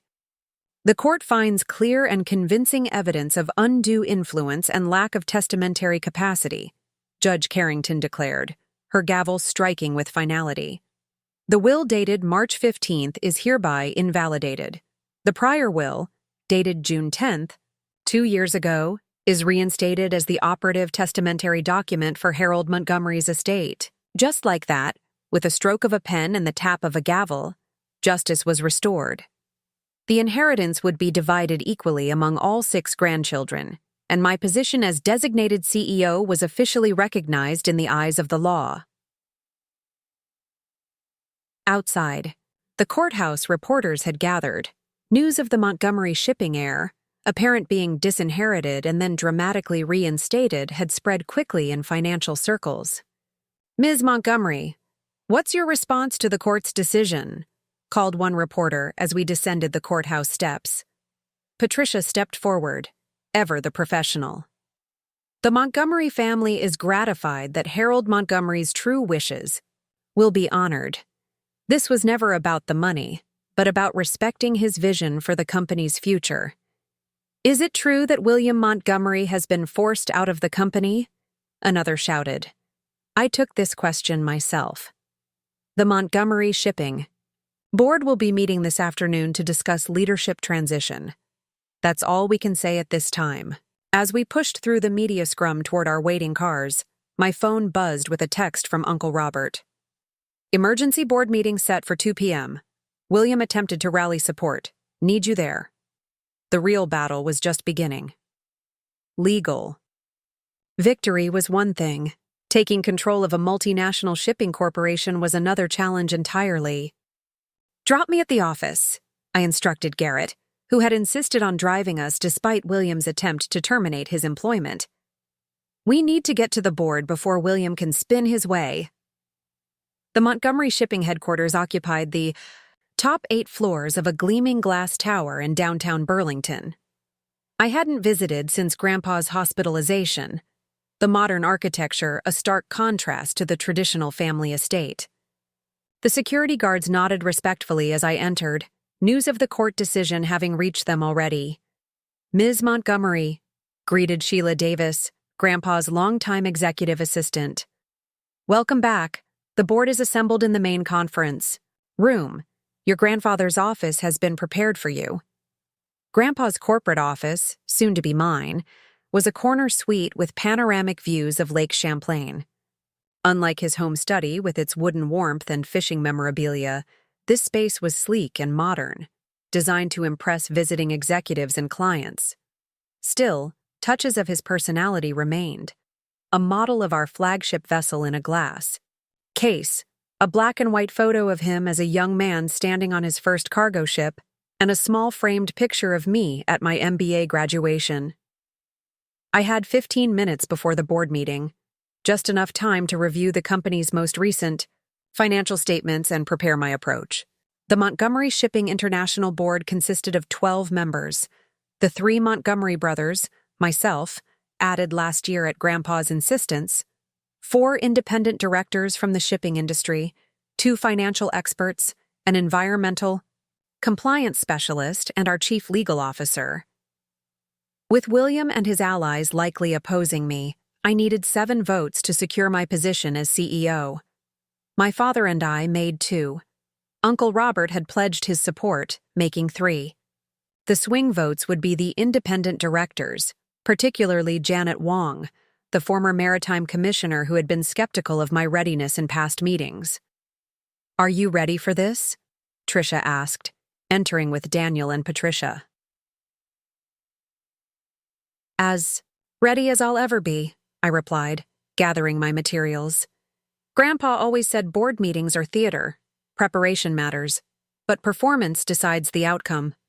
We've prepared a summary of the unauthorized transactions for the directors," Daniel said, handing me a folder, "and a corrective action plan that addresses each one without destabilizing ongoing operations." Patricia added, "I've also drafted a formal governance proposal that strengthens oversight to prevent similar situations in the future while maintaining family control of key decisions." Armed with their materials and my own knowledge of the company, I headed to the conference room where the future of Grandpa's legacy would be decided. The tension was palpable as I entered. William had indeed arrived before us, seated at the far end of the table with 3 directors clustered around him: Lawrence Phillips, a conservative shipping executive who had always aligned with William's traditional views; Meredith Steele, our CFO who owed her position to William's advocacy; and Bernard Holt, a financial director with ties to William's outside business interests. My father sat stiffly opposite them, with Uncle Robert beside him looking uncomfortable but resolute. The remaining directors maintained strategic neutrality, their expressions carefully blank as they observed the family drama unfolding in their boardroom. "Ah, Eleanor," William said, his tone falsely cordial, "I was just explaining to the board how this unfortunate family disagreement need not disrupt company operations. We're proposing a compromise leadership structure." "There's nothing to compromise about, William," I interrupted, taking my seat at the table. "A court of law has invalidated your fraudulent will and reinstated Grandpa's true wishes. I've been legally designated as CEO per his succession plan. Legal inheritance and corporate governance are separate matters," William countered smoothly. "The board must determine what leadership structure best serves shareholder interests." Janet Wong, the former maritime commissioner, leaned forward. "Perhaps we should begin by addressing the concerning financial transactions that have come to light. Mr. Montgomery, can you explain why prime shipping routes were sold to shell companies at below market rates without full board disclosure?" William's confidence faltered. "Those were strategic divestments to streamline operations. Shell companies traced to your sons," clarified Howard Jeffries, our environmental compliance director. "That's not streamlining, that's self-dealing." "The timing is particularly troubling," added Regina Foster, one of the independent directors. "All conducted while Mr. Montgomery Sr. was hospitalized and unable to provide oversight." William's support was crumbling faster than I'd anticipated. I decided to press the advantage. "Directors, I've prepared a comprehensive report on these unauthorized transactions, along with a corrective action plan to address each one." I distributed Daniel's folders. "You'll note that we can unwind most of these deals through legal remedies, while maintaining operational continuity." As the board members reviewed the materials, their expressions darkened. The evidence of William's misconduct was irrefutable, laid out in meticulous financial detail. "This is outrageous," William protested, but his bluster rang hollow against the documented facts. Janet Wong removed her reading glasses, fixing William with a steely gaze. "Mr. Montgomery, these actions constitute serious breaches of fiduciary duty. Had this information come from anyone other than family, we would be discussing criminal charges, not just leadership changes. My father built this company from a single cargo vessel into a global enterprise," I said, drawing all eyes to me. "He did it through innovation, integrity, and forward thinking, values that must guide us into the future. The leadership plan he established before his death wasn't based on gender or tradition, but on who he believed could best carry that vision forward." I opened my laptop, displaying the succession presentation Grandpa had delivered to this same board just last year, before William's manipulations began.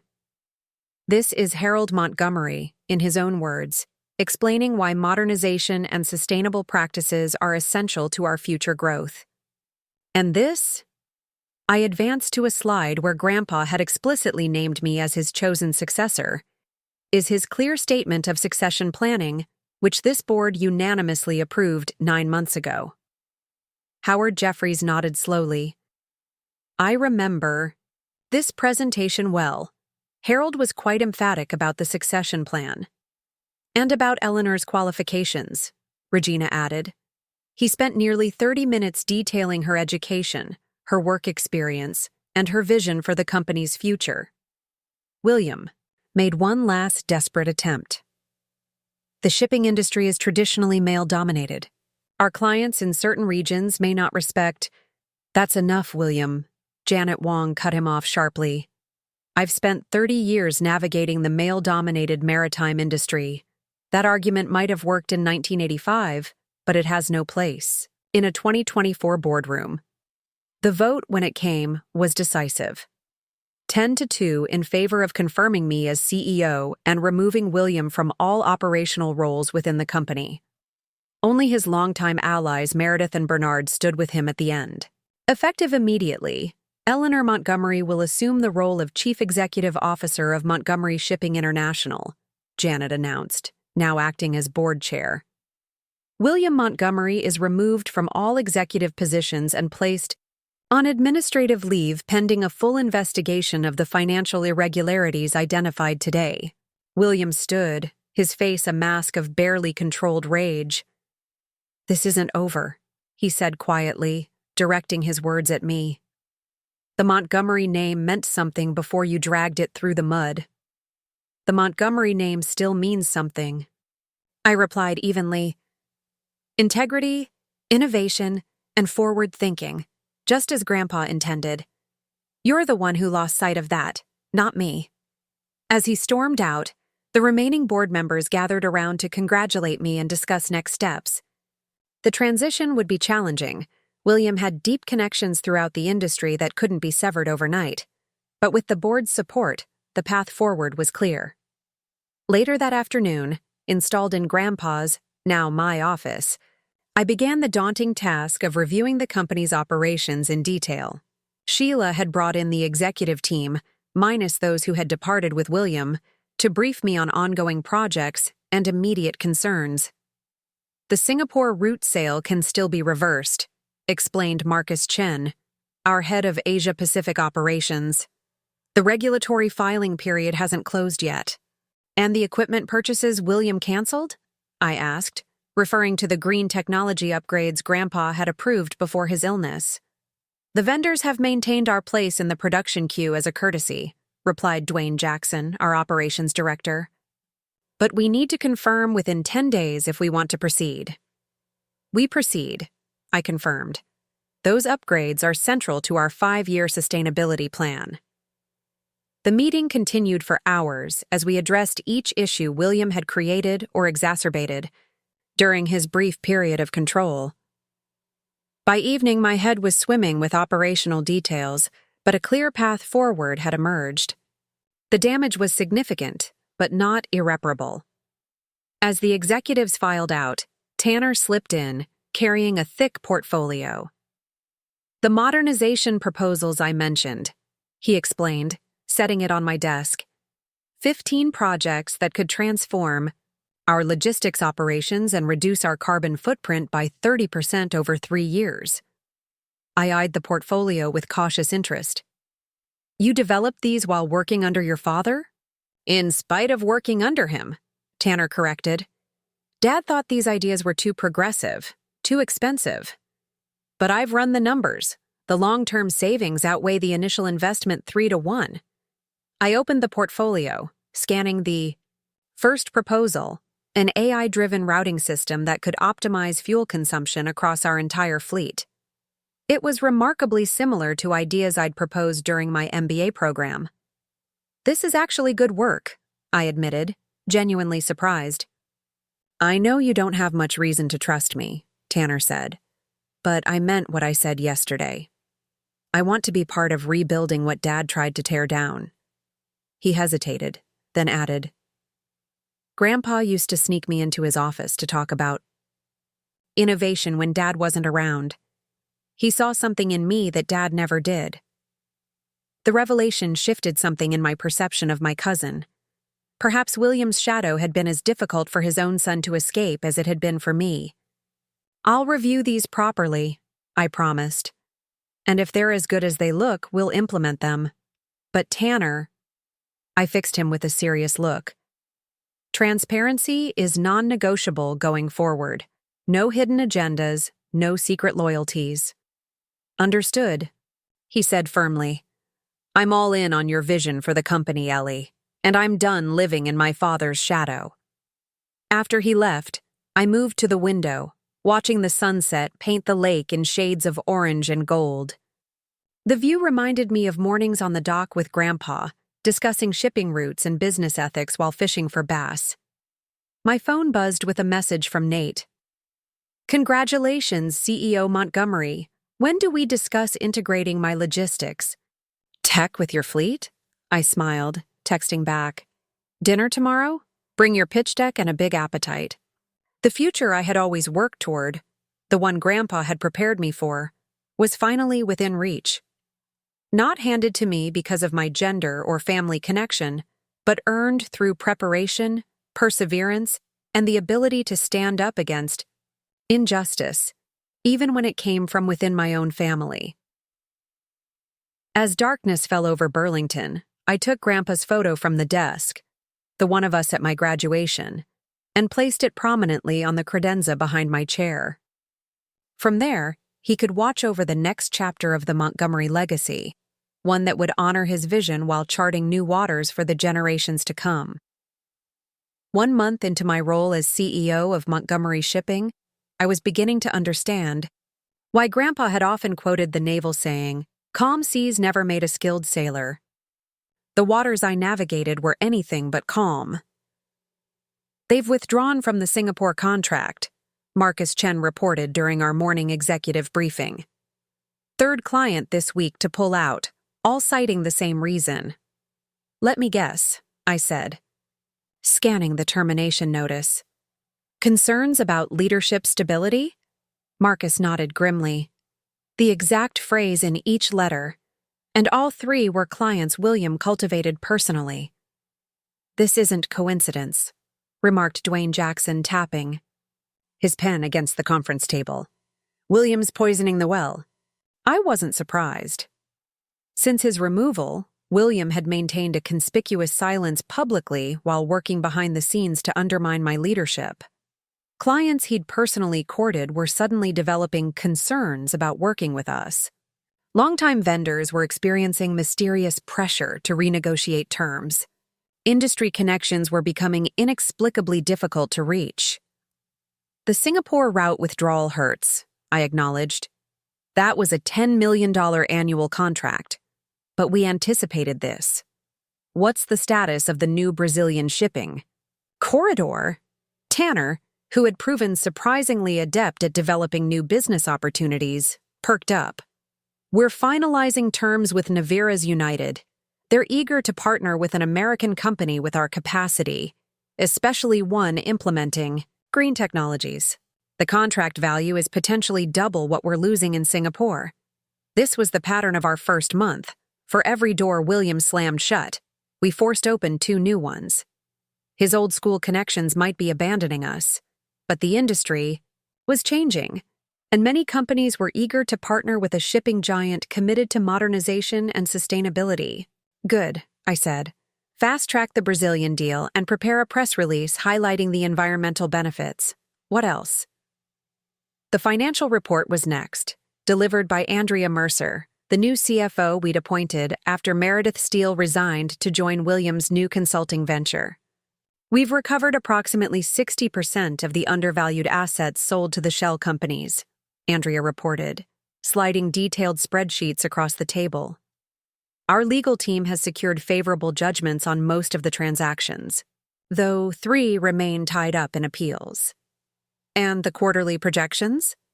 Andrea's expression was cautiously optimistic. "Despite the contract cancellations, we're looking at only a 7% revenue reduction compared to last year, much better than the 15 to 20% drop analysts predicted following the leadership change. 7% is still significant, I noted. It is, she agreed. But the cost-saving measures from the first wave of green technology implementations are offsetting about half of that. And the Brazilian contract, if secured, would push us into positive territory for the year. The meeting continued for another hour, each department presenting challenges and opportunities. Through it all, a clear picture emerged. Williams' resistance was real and damaging, but not fatal. The company was adapting, evolving beyond his traditional approach. After the executives departed, Sheila entered with coffee and a concerned expression. "Your father is here.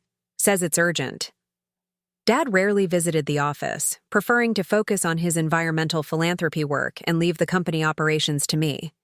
His unexpected appearance, combined with the tension evident in his posture as he entered, signaled trouble. William made his move, he announced without preamble, placing a financial newspaper on my desk. The headline jumped out immediately. Montgomery Air launches rival shipping venture, takes key clients. I skimmed the article quickly. William, along with Bradley and several former Montgomery shipping executives, had formed Atlantic Maritime Partners, specifically targeting our traditional client base and shipping routes. He's using his inheritance to compete directly against us, my father added unnecessarily. Bradley's too, apparently. He can't use the Montgomery name, I noted, finding a small satisfaction in that legal restriction. No, but he's emphasizing the 40 years of Montgomery shipping experience in all his marketing materials. Dad looked troubled. He's secured financing from Preston Holdings. That caught my attention. Preston Holdings was owned by Thomas Preston, Grandpa's oldest rival in the shipping industry.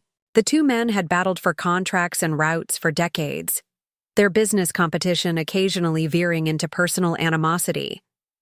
Preston would never work with Grandpa, I said, processing this new complication. But he's happy to fund William. To hurt us? Exactly. Old grudges with new ammunition. Dad hesitated. There's more. William's been approaching our board members individually. Howard Jeffries called me last night. William offered him a significant consulting contract to feed information about our operations. Howard refused, I assume? Of course, and reported it immediately. But William's making the rounds. It's only a matter of time before someone accepts. I leaned back in my chair, considering the implications. He's not just competing. He's trying to sabotage us from within. It's what he does, Ellie. William has always believed the only way to win is to ensure everyone else loses. Dad's expression darkened. It's why Dad never trusted him with full control of the company, even though he was the oldest. I reached for my phone, sending a quick message to our legal team to begin preparing countermeasures against industrial espionage. William's new venture wasn't surprising. I'd anticipated he would try to salvage his reputation somehow. But the aggressive targeting of our board members and clients demanded a response. We need to call an emergency board meeting, I decided. Today, if possible. We need everyone on record about these approaches and a unified strategy to address them. Dad nodded. I'll help round up the directors. What's your plan? First, transparency. The board needs to know exactly what William's doing and how it threatens the company. Second, protection. We'll implement information security protocols to prevent leaks. And third, I smiled slightly, acceleration. Acceleration of our modernization plans. William's betting on conservative clients who prefer traditional shipping approaches. We're going to move faster toward innovation, sustainability, and new markets he can't easily access. He'll fight dirty, Dad warned. I'm counting on it, I replied. Because while William's looking backward, trying to rebuild what was, we'll be creating what will be. 3 hours later, the board convened in an emergency session. The mood was tense but unified as I laid out William's actions and our proposed response. This isn't just family drama anymore. Janet Wong observed after I finished.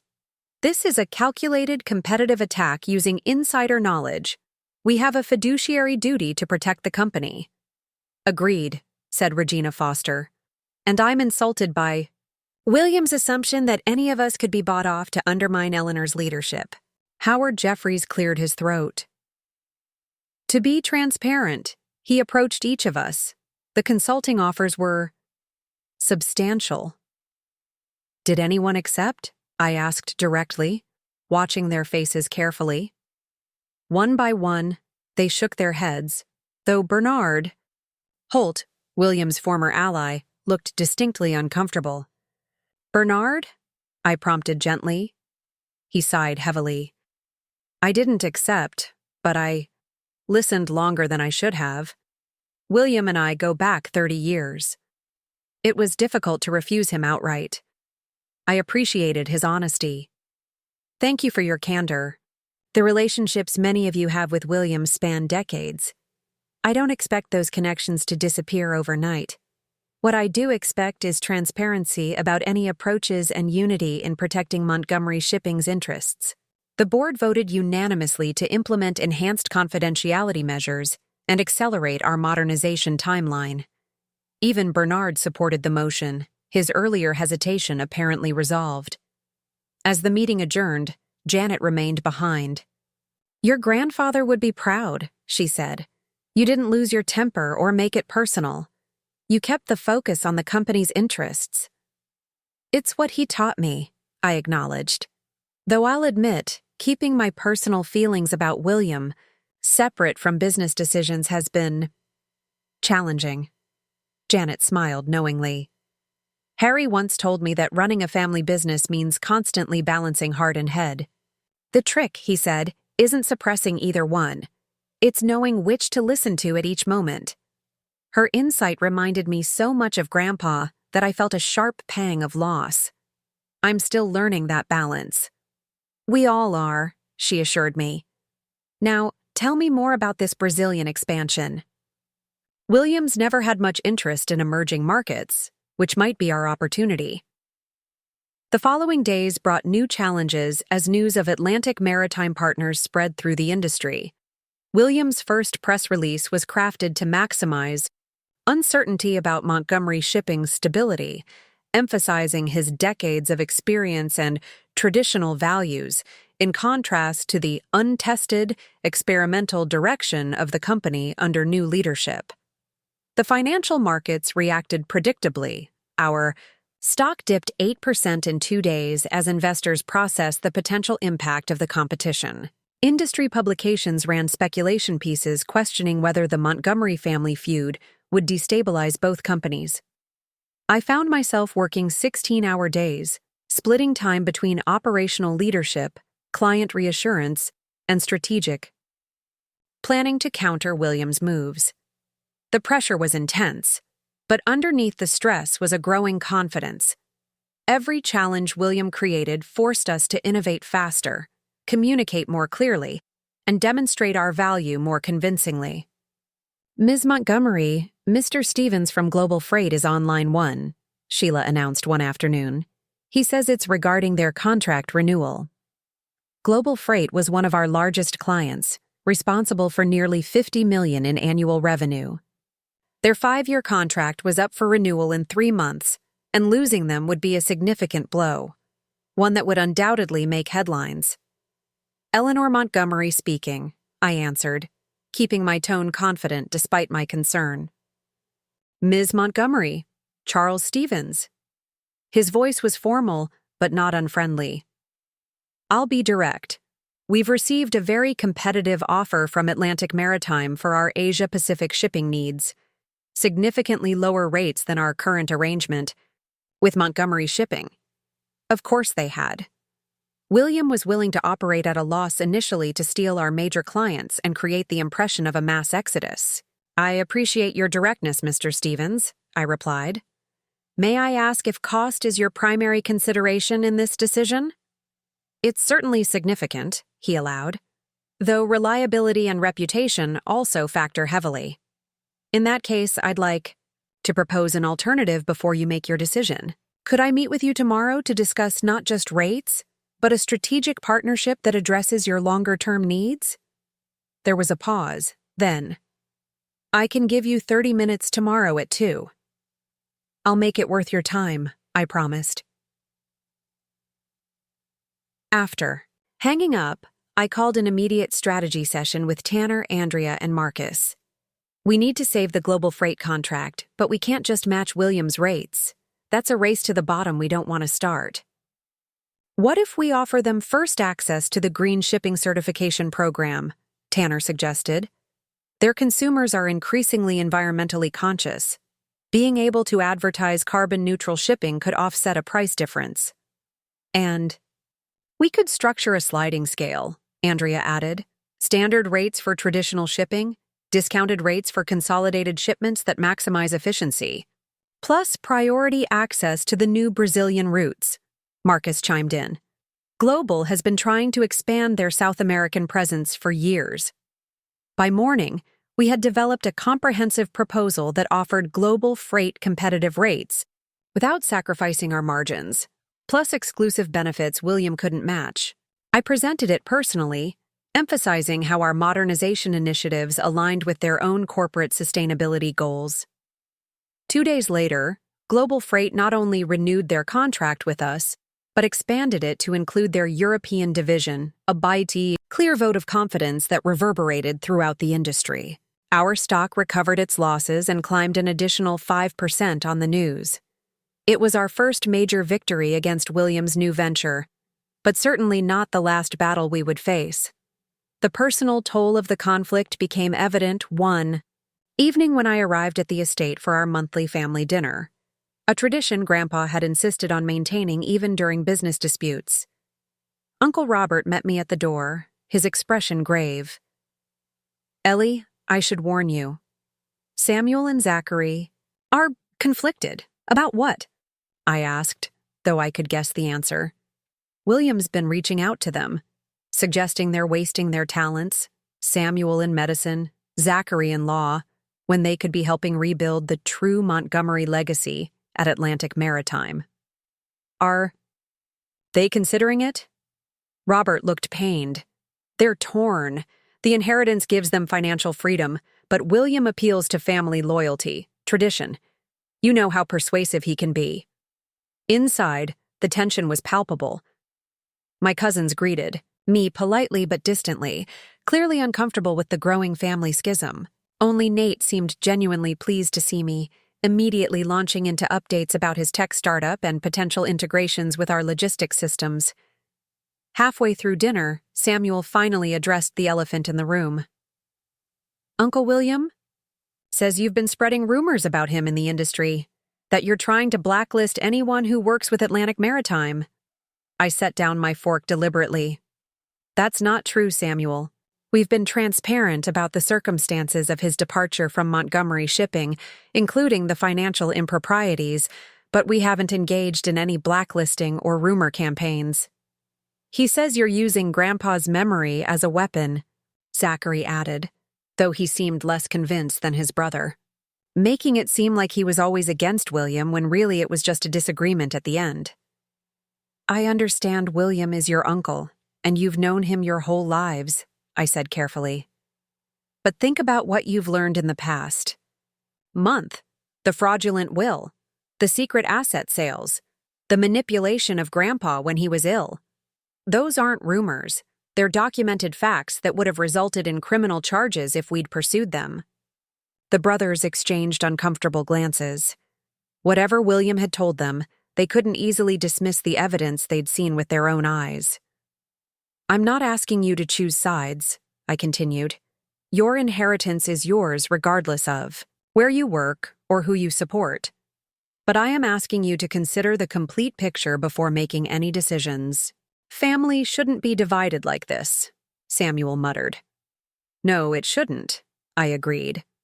But that division didn't start with me exposing the truth. It started when William decided that his ambition was more important than Grandpa's wishes or the company's well-being. Tanner, who had remained silent, finally spoke up. I was as skeptical as you are now. but working with Ellie this past month has shown me what the company can become. The innovation that Dad always blocked is finally happening. We're growing, in directions Grandpa always wanted but never got to see. His passionate defense surprised me and clearly impacted his cousins. The remainder of the dinner was less tense, though Samuel and Zachary remained reserved. As I drove back to my apartment, that night, I reflected on how thoroughly William had upended our family dynamics. Cousins who had grown up together now measured their words carefully. Family gatherings had become strategic encounters. Trust, once the foundation of our relationships, was now a scarce commodity. Yet beneath the strain, something new was emerging. Tanner had found his voice and purpose beyond his father's shadow. Nate was developing technology that could transform our industry. Even Uncle Robert had discovered renewed engagement with the company, focusing on international relationships where his diplomatic skills shined. William's attempt to fracture the family had, paradoxically, created unexpected alliances and uncovered hidden strengths. As Grandpa used to say when navigating rough waters, sometimes the storm doesn't just test your vessel, it shows you what it's truly capable of. My phone buzzed with an email alert, another major client announcing their intention to remain with Montgomery Shipping despite competitive offers. A small victory, but part of a growing trend. The industry was watching our transformation and responding positively, despite William's persistent efforts to undermine us. Two could play this game, I realized. If William wanted to make this a public battle for the Montgomery legacy, I would ensure that legacy was defined not by gender or tradition, but by innovation, integrity, and forward thinking, exactly as Grandpa had intended. 6 months after taking the helm at Montgomery Shipping, I stood at the podium in the grand ballroom of the Burlington Harbor Hotel, addressing the annual industry conference. The room was filled with shipping executives, industry analysts, and financial reporters, all eager to hear from the woman who had defied expectations in one of the most traditional sectors of the maritime world. When my grandfather founded this company 50 years ago, I began. He started with a single cargo vessel and a vision of connecting global markets through efficient, reliable shipping. Today, I'm proud to announce that Montgomery Shipping has secured the funding for our complete fleet modernization, a $1 billion investment in sustainable technologies that will reduce our carbon footprint by 60% within 5 years. Applause rippled through the audience. The announcement represented the culmination of 6 months of intensive work, securing financing, developing partnerships with technology providers, and convincing skeptical board members that the massive investment would yield returns. This initiative isn't just about environmental responsibility, I continued. It's about economic advantage. Our projections show a 30% reduction in operating costs once the full modernization is complete, allowing us to offer competitive rates while maintaining premium service. From my position on the stage, I could see my team seated at the front tables. Tanner, whose innovative logistics solutions had become central to our modernization plan. Andrea, whose financial wizardry had helped secure the funding package. Marcus, who had rebuilt our Asian market presence despite William's interference. And Nate, whose tech startup had been integrated into our operations, providing the software backbone for our new fleet management system. I could also see, at a table near the back, William and Bradley, their expressions carefully neutral as they listened to the announcement that would fundamentally alter the competitive landscape. Their Atlantic Maritime Partners venture had gained some traction in traditional shipping lanes, but lacked the capital for the kind of transformation we were undertaking. The future of shipping isn't just about moving goods from point A to point B, I concluded. It's about doing so in ways that benefit our clients, our communities, and our planet. Montgomery Shipping is committed to leading that future, honoring the innovative spirit that has defined us for half a century. The standing ovation that followed wasn't just for me, but for the vision I'd articulated, one that many in the industry had privately supported, but few had been willing to champion publicly until now. As I stepped away from the podium, "Janet," Wong squeezed my arm. "Your grandfather would have loved every word of that speech. He wrote most of it," I admitted. "Not literally, but the ideas, they were all his. I'm just finally implementing what he always wanted for the company." The reception afterward was a whirlwind of congratulations, partnership inquiries, and media requests. Industry leaders who had been hesitant to align themselves with Montgomery shipping during the uncertain transition now eagerly sought connections. The announcement had transformed us from a company in flux to an industry leader virtually overnight. I was discussing potential collaboration with the CEO of a major European shipping line when I noticed William approaching. After months of proxy, battles through lawyers and business maneuvers, this would be our first direct interaction since the board meeting that removed him from the company. "Eleanor," he greeted me, his voice carefully modulated to reveal nothing of his feelings. "Quite an announcement." "Uncle William," I nodded, maintaining professional courtesy despite the tension crackling between us. "Thank you for coming." "A billion-dollar gamble on unproven technology," he remarked, keeping his voice low. "Bold move, or reckless, depending on your perspective." "The technology is proven," I corrected. "The scale is unprecedented." But then, Grandpa always said the biggest opportunities come from being first to recognize shifting winds. A flicker of something, irritation perhaps, or grudging acknowledgement, crossed his face. "Your announcement has created quite a stir. Several of our clients have already called asking if we plan to implement similar technologies." I could hear what he wasn't saying. My announcement had put Atlantic Maritime Partners in a difficult position. They couldn't match our investment, but failing to modernize would increasingly position them as outdated in a rapidly evolving industry. "Competition drives innovation," I offered neutrally. "The entire industry benefits when standards improve." William studied me for a long moment. "You're more like him than I expected," he finally said. "Harry, you have his certainty." Coming from William, this was as close to a compliment as I was likely to get. Before I could respond, Bradley appeared at his father's side, his expression less controlled. "The board would never have approved this if you hadn't stacked it with your allies," he accused in a harsh whisper. "You're gambling with the company's future on trendy green initiatives that clients don't actually value." "The financing package was approved by a unanimous board vote," I replied calmly, "including directors who have served since before I was born. And our market research shows 90% of our major clients face increasing pressure from their own customers regarding carbon footprints." "Well, your little show today may have impressed these people," Bradley gestured dismissively toward the room. "But we'll see how it looks when the quarterly numbers come in. Innovation is expensive, and shipping margins are already tight." "Speaking of numbers," William interjected, his tone shifting to something more strategic. "I'm curious about how you secured the financing. The terms must have been creative." I recognized the fishing expedition for what it was. William was hoping our financing package had required us to leverage company assets in ways that might create vulnerability. "Standard terms for an organization. With our balance sheet," I replied. "I'm sure your banking contacts have already filled you in on the details." The conversation might have continued in this vein of veiled inquiries and careful deflections, but we were interrupted by Tanner approaching, the Belgian transport minister, who was eager to discuss our expansion plans for European ports. "We should catch up properly sometime, Eleanor," William said as he prepared to move on. "Family is still family, after all."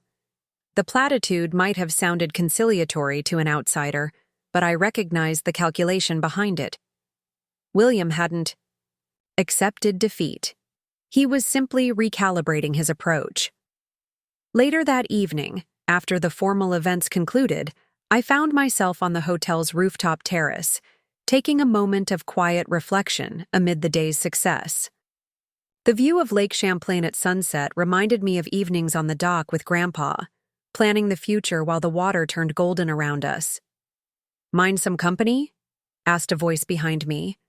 I turned to find Uncle Robert approaching with 2 glasses of champagne. "Thought you might want to celebrate properly, away from the crowds." I accepted the glass gratefully. "Thanks. It's been quite a day." "Quite a 6 months," he corrected, leaning against the railing beside me. "When you confronted William with that evidence of fraud, I never imagined we'd be here half a year later, announcing the biggest modernization in the company's history." I sipped the champagne, considering how much had changed. Honestly, neither. Did I? I was just trying to reclaim what was rightfully mine. The transformation came later, once I realized what was possible without William blocking every innovative idea. Robert nodded thoughtfully. William was always resistant to change. Even as kids, he hated when the rules shifted. Once he mastered a game, he wanted it to stay exactly the same forever. Not a great quality in a business leader, I observed. No, and Dad knew it. That's why he kept moving William sideways instead of up. Regional director, special projects manager, head of traditional markets, titles that sounded important but never gave him full control. Robert chuckled softly. William never realized he was being managed. This was a perspective on Grandpa's leadership I hadn't heard before. Why didn't Grandpa just remove him entirely?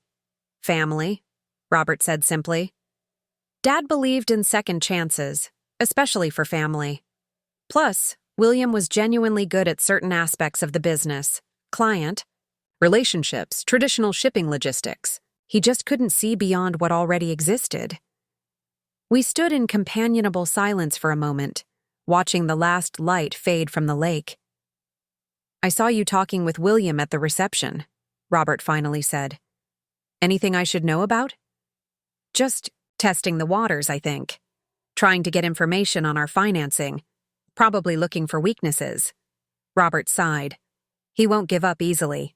Competition is too embedded in his nature. I know, but I'm not worried about Atlantic Maritime anymore.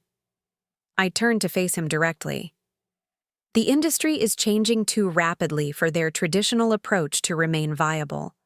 They'll either adapt, which would require William to admit he was wrong, or they'll gradually lose market share until they're forced to downsize or sell. And what about the family? Robert asked, the question carrying weight beyond business concerns. Samuel and Zachary are still struggling with divided loyalties. The annual family retreat is coming up next month. William will be there. The Montgomery family retreat was a tradition dating back to Grandpa's early days, a week at the Vermont estate when all business was supposedly set aside in favor of family bonding. In reality, it had always been a mix of recreation and informal business discussions with alliances formed and decisions influenced over fishing trips and evening card games. I'll be there too, I assured him. Family is still family, as William so disingenuously reminded me today. Robert smiled at that. You know, your grandmother used to say something when Dad and his brothers would argue about the business. Ships may change course in a storm, but family is the harbor you always return to. The sentiment was a reminder that beyond the business conflicts and inheritance battles, we were still connected by bonds that transcended corporate titles and bank accounts. The family retreat arrived on a perfect Vermont summer weekend, the estate grounds in full bloom and the lake sparkling under clear blue skies. Despite the business tensions, certain traditions remained inviolable. The first night barbecue by the lake, the fishing competition, the embarrassing talent show that had mortified generations of Montgomery children. I arrived early to help Maria prepare, finding the house already buzzing with activity. Staff were setting up additional beds in guest rooms, arranging outdoor furniture, and stocking the refrigerators with everyone's favorite foods, another tradition Grandpa had insisted upon. Miss Ellie, Maria greeted me warmly. Everything's almost ready. Even ordered those Swedish fish candies that Mr. Nathan likes, though I don't know how anyone eats those terrible things. I laughed. grateful for the sense of normalcy Maria provided. "Where's Dad?" "Down at the boathouse with Mr. Robert. Something about fixing the motor on the Boston whaler." She lowered her voice conspiratorially. "And Miss Patricia called. Said she left something in your grandfather's study that you should see before everyone arrives." Curious, I made my way to the study, which remained largely unchanged since Grandpa's passing. On the desk was a large manila envelope with my name, written on it, similar to the one I'd found hidden in the boat 6 months earlier, but this one marked with today's date in Patricia's handwriting. Inside was a letter from Patricia and a sealed envelope from Grandpa, marked, "For Eleanor," to be delivered at the first family retreat, following resolution of company succession. Patricia's note explained, "Harry left this with me along with specific timing instructions. He wanted you to have this once you'd secured your position and begun implementing your vision for the company. Based on yesterday's industry announcement, that time has clearly arrived." With trembling fingers, I opened Grandpa's final message. "My dearest Eleanor, if you're reading this, then several things have happened. My time has come, you've successfully claimed your rightful place at Montgomery Shipping, and you've begun the modernization initiatives we discussed so often. I'm only sorry I couldn't be there to see it firsthand. The conflict with William was, I fear, inevitable. He never understood that innovation isn't a threat to tradition, but its natural evolution. A ship that never changes course eventually runs aground. What you may not know is that my own father faced a similar challenge from his brother, who believed the company should remain small and local rather than expand nationally. The Montgomery men have an unfortunate pattern of resisting progress, one I hope ends with your generation. You've proven yourself not just to me, but to the board, the industry, and most importantly, to yourself. The company transformation you're undertaking now is exactly what I envisioned when I began planning for succession years ago. There is one final piece to this puzzle that I've kept private until now. Along with this letter, Patricia will provide you with documentation for the Montgomery Foundation, a separate entity I established with a significant portion of my personal fortune, designated for maritime innovation, education, and environmental initiatives. As of today, you are its sole director. This foundation exists outside the family inheritance and company operations. It cannot be influenced by William or anyone else who might resist the future you're building. Use it to accelerate the transformation, to support the initiatives that might otherwise take decades to implement. The shipping industry stood still for too long, Eleanor.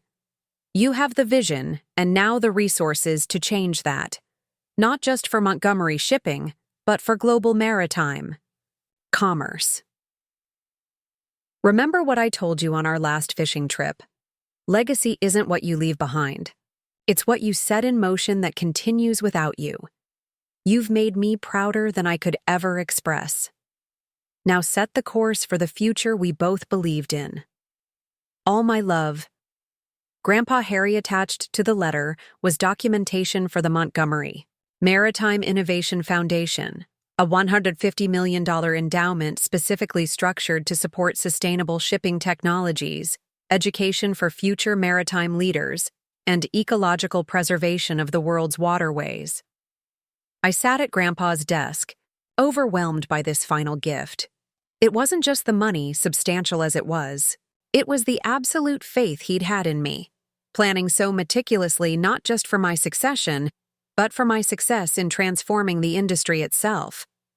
The foundation would allow us to accelerate research projects, support promising startups like NATES, establish educational programs, and influence industry standards, all independent of Montgomery Shipping's corporate structure and balance sheet. A knock at the study door interrupted my thoughts. Dad and Uncle Robert stood there, concerned expressions softening when they saw my tearful smile. Patricia called, Dad explained. Told us about the foundation. Did you know? I asked. He shook his head. Dad kept this completely private, but it makes perfect sense. He always played the long game. The others are arriving. Robert said gently. "Including William and Bradley. Should we delay?" I wiped my eyes, tucking Grandpa's letter carefully into my pocket. "No. Let's welcome the family properly. There's much to celebrate this year." As we walked toward the main house, I could hear cars on the gravel driveway, doors slamming, and the excited voices of cousins greeting each other. Despite the business tensions, the pull of family tradition remained strong. On the front lawn, William was helping unload luggage, looking oddly diminished outside the corporate environment where he'd always drawn his confidence. Seeing the three of us emerge from the house, he paused, clearly uncertain of his reception. At that moment, I made a decision that Grandpa's letter had helped clarify. The Montgomery legacy wasn't about winning family battles or corporate competitions.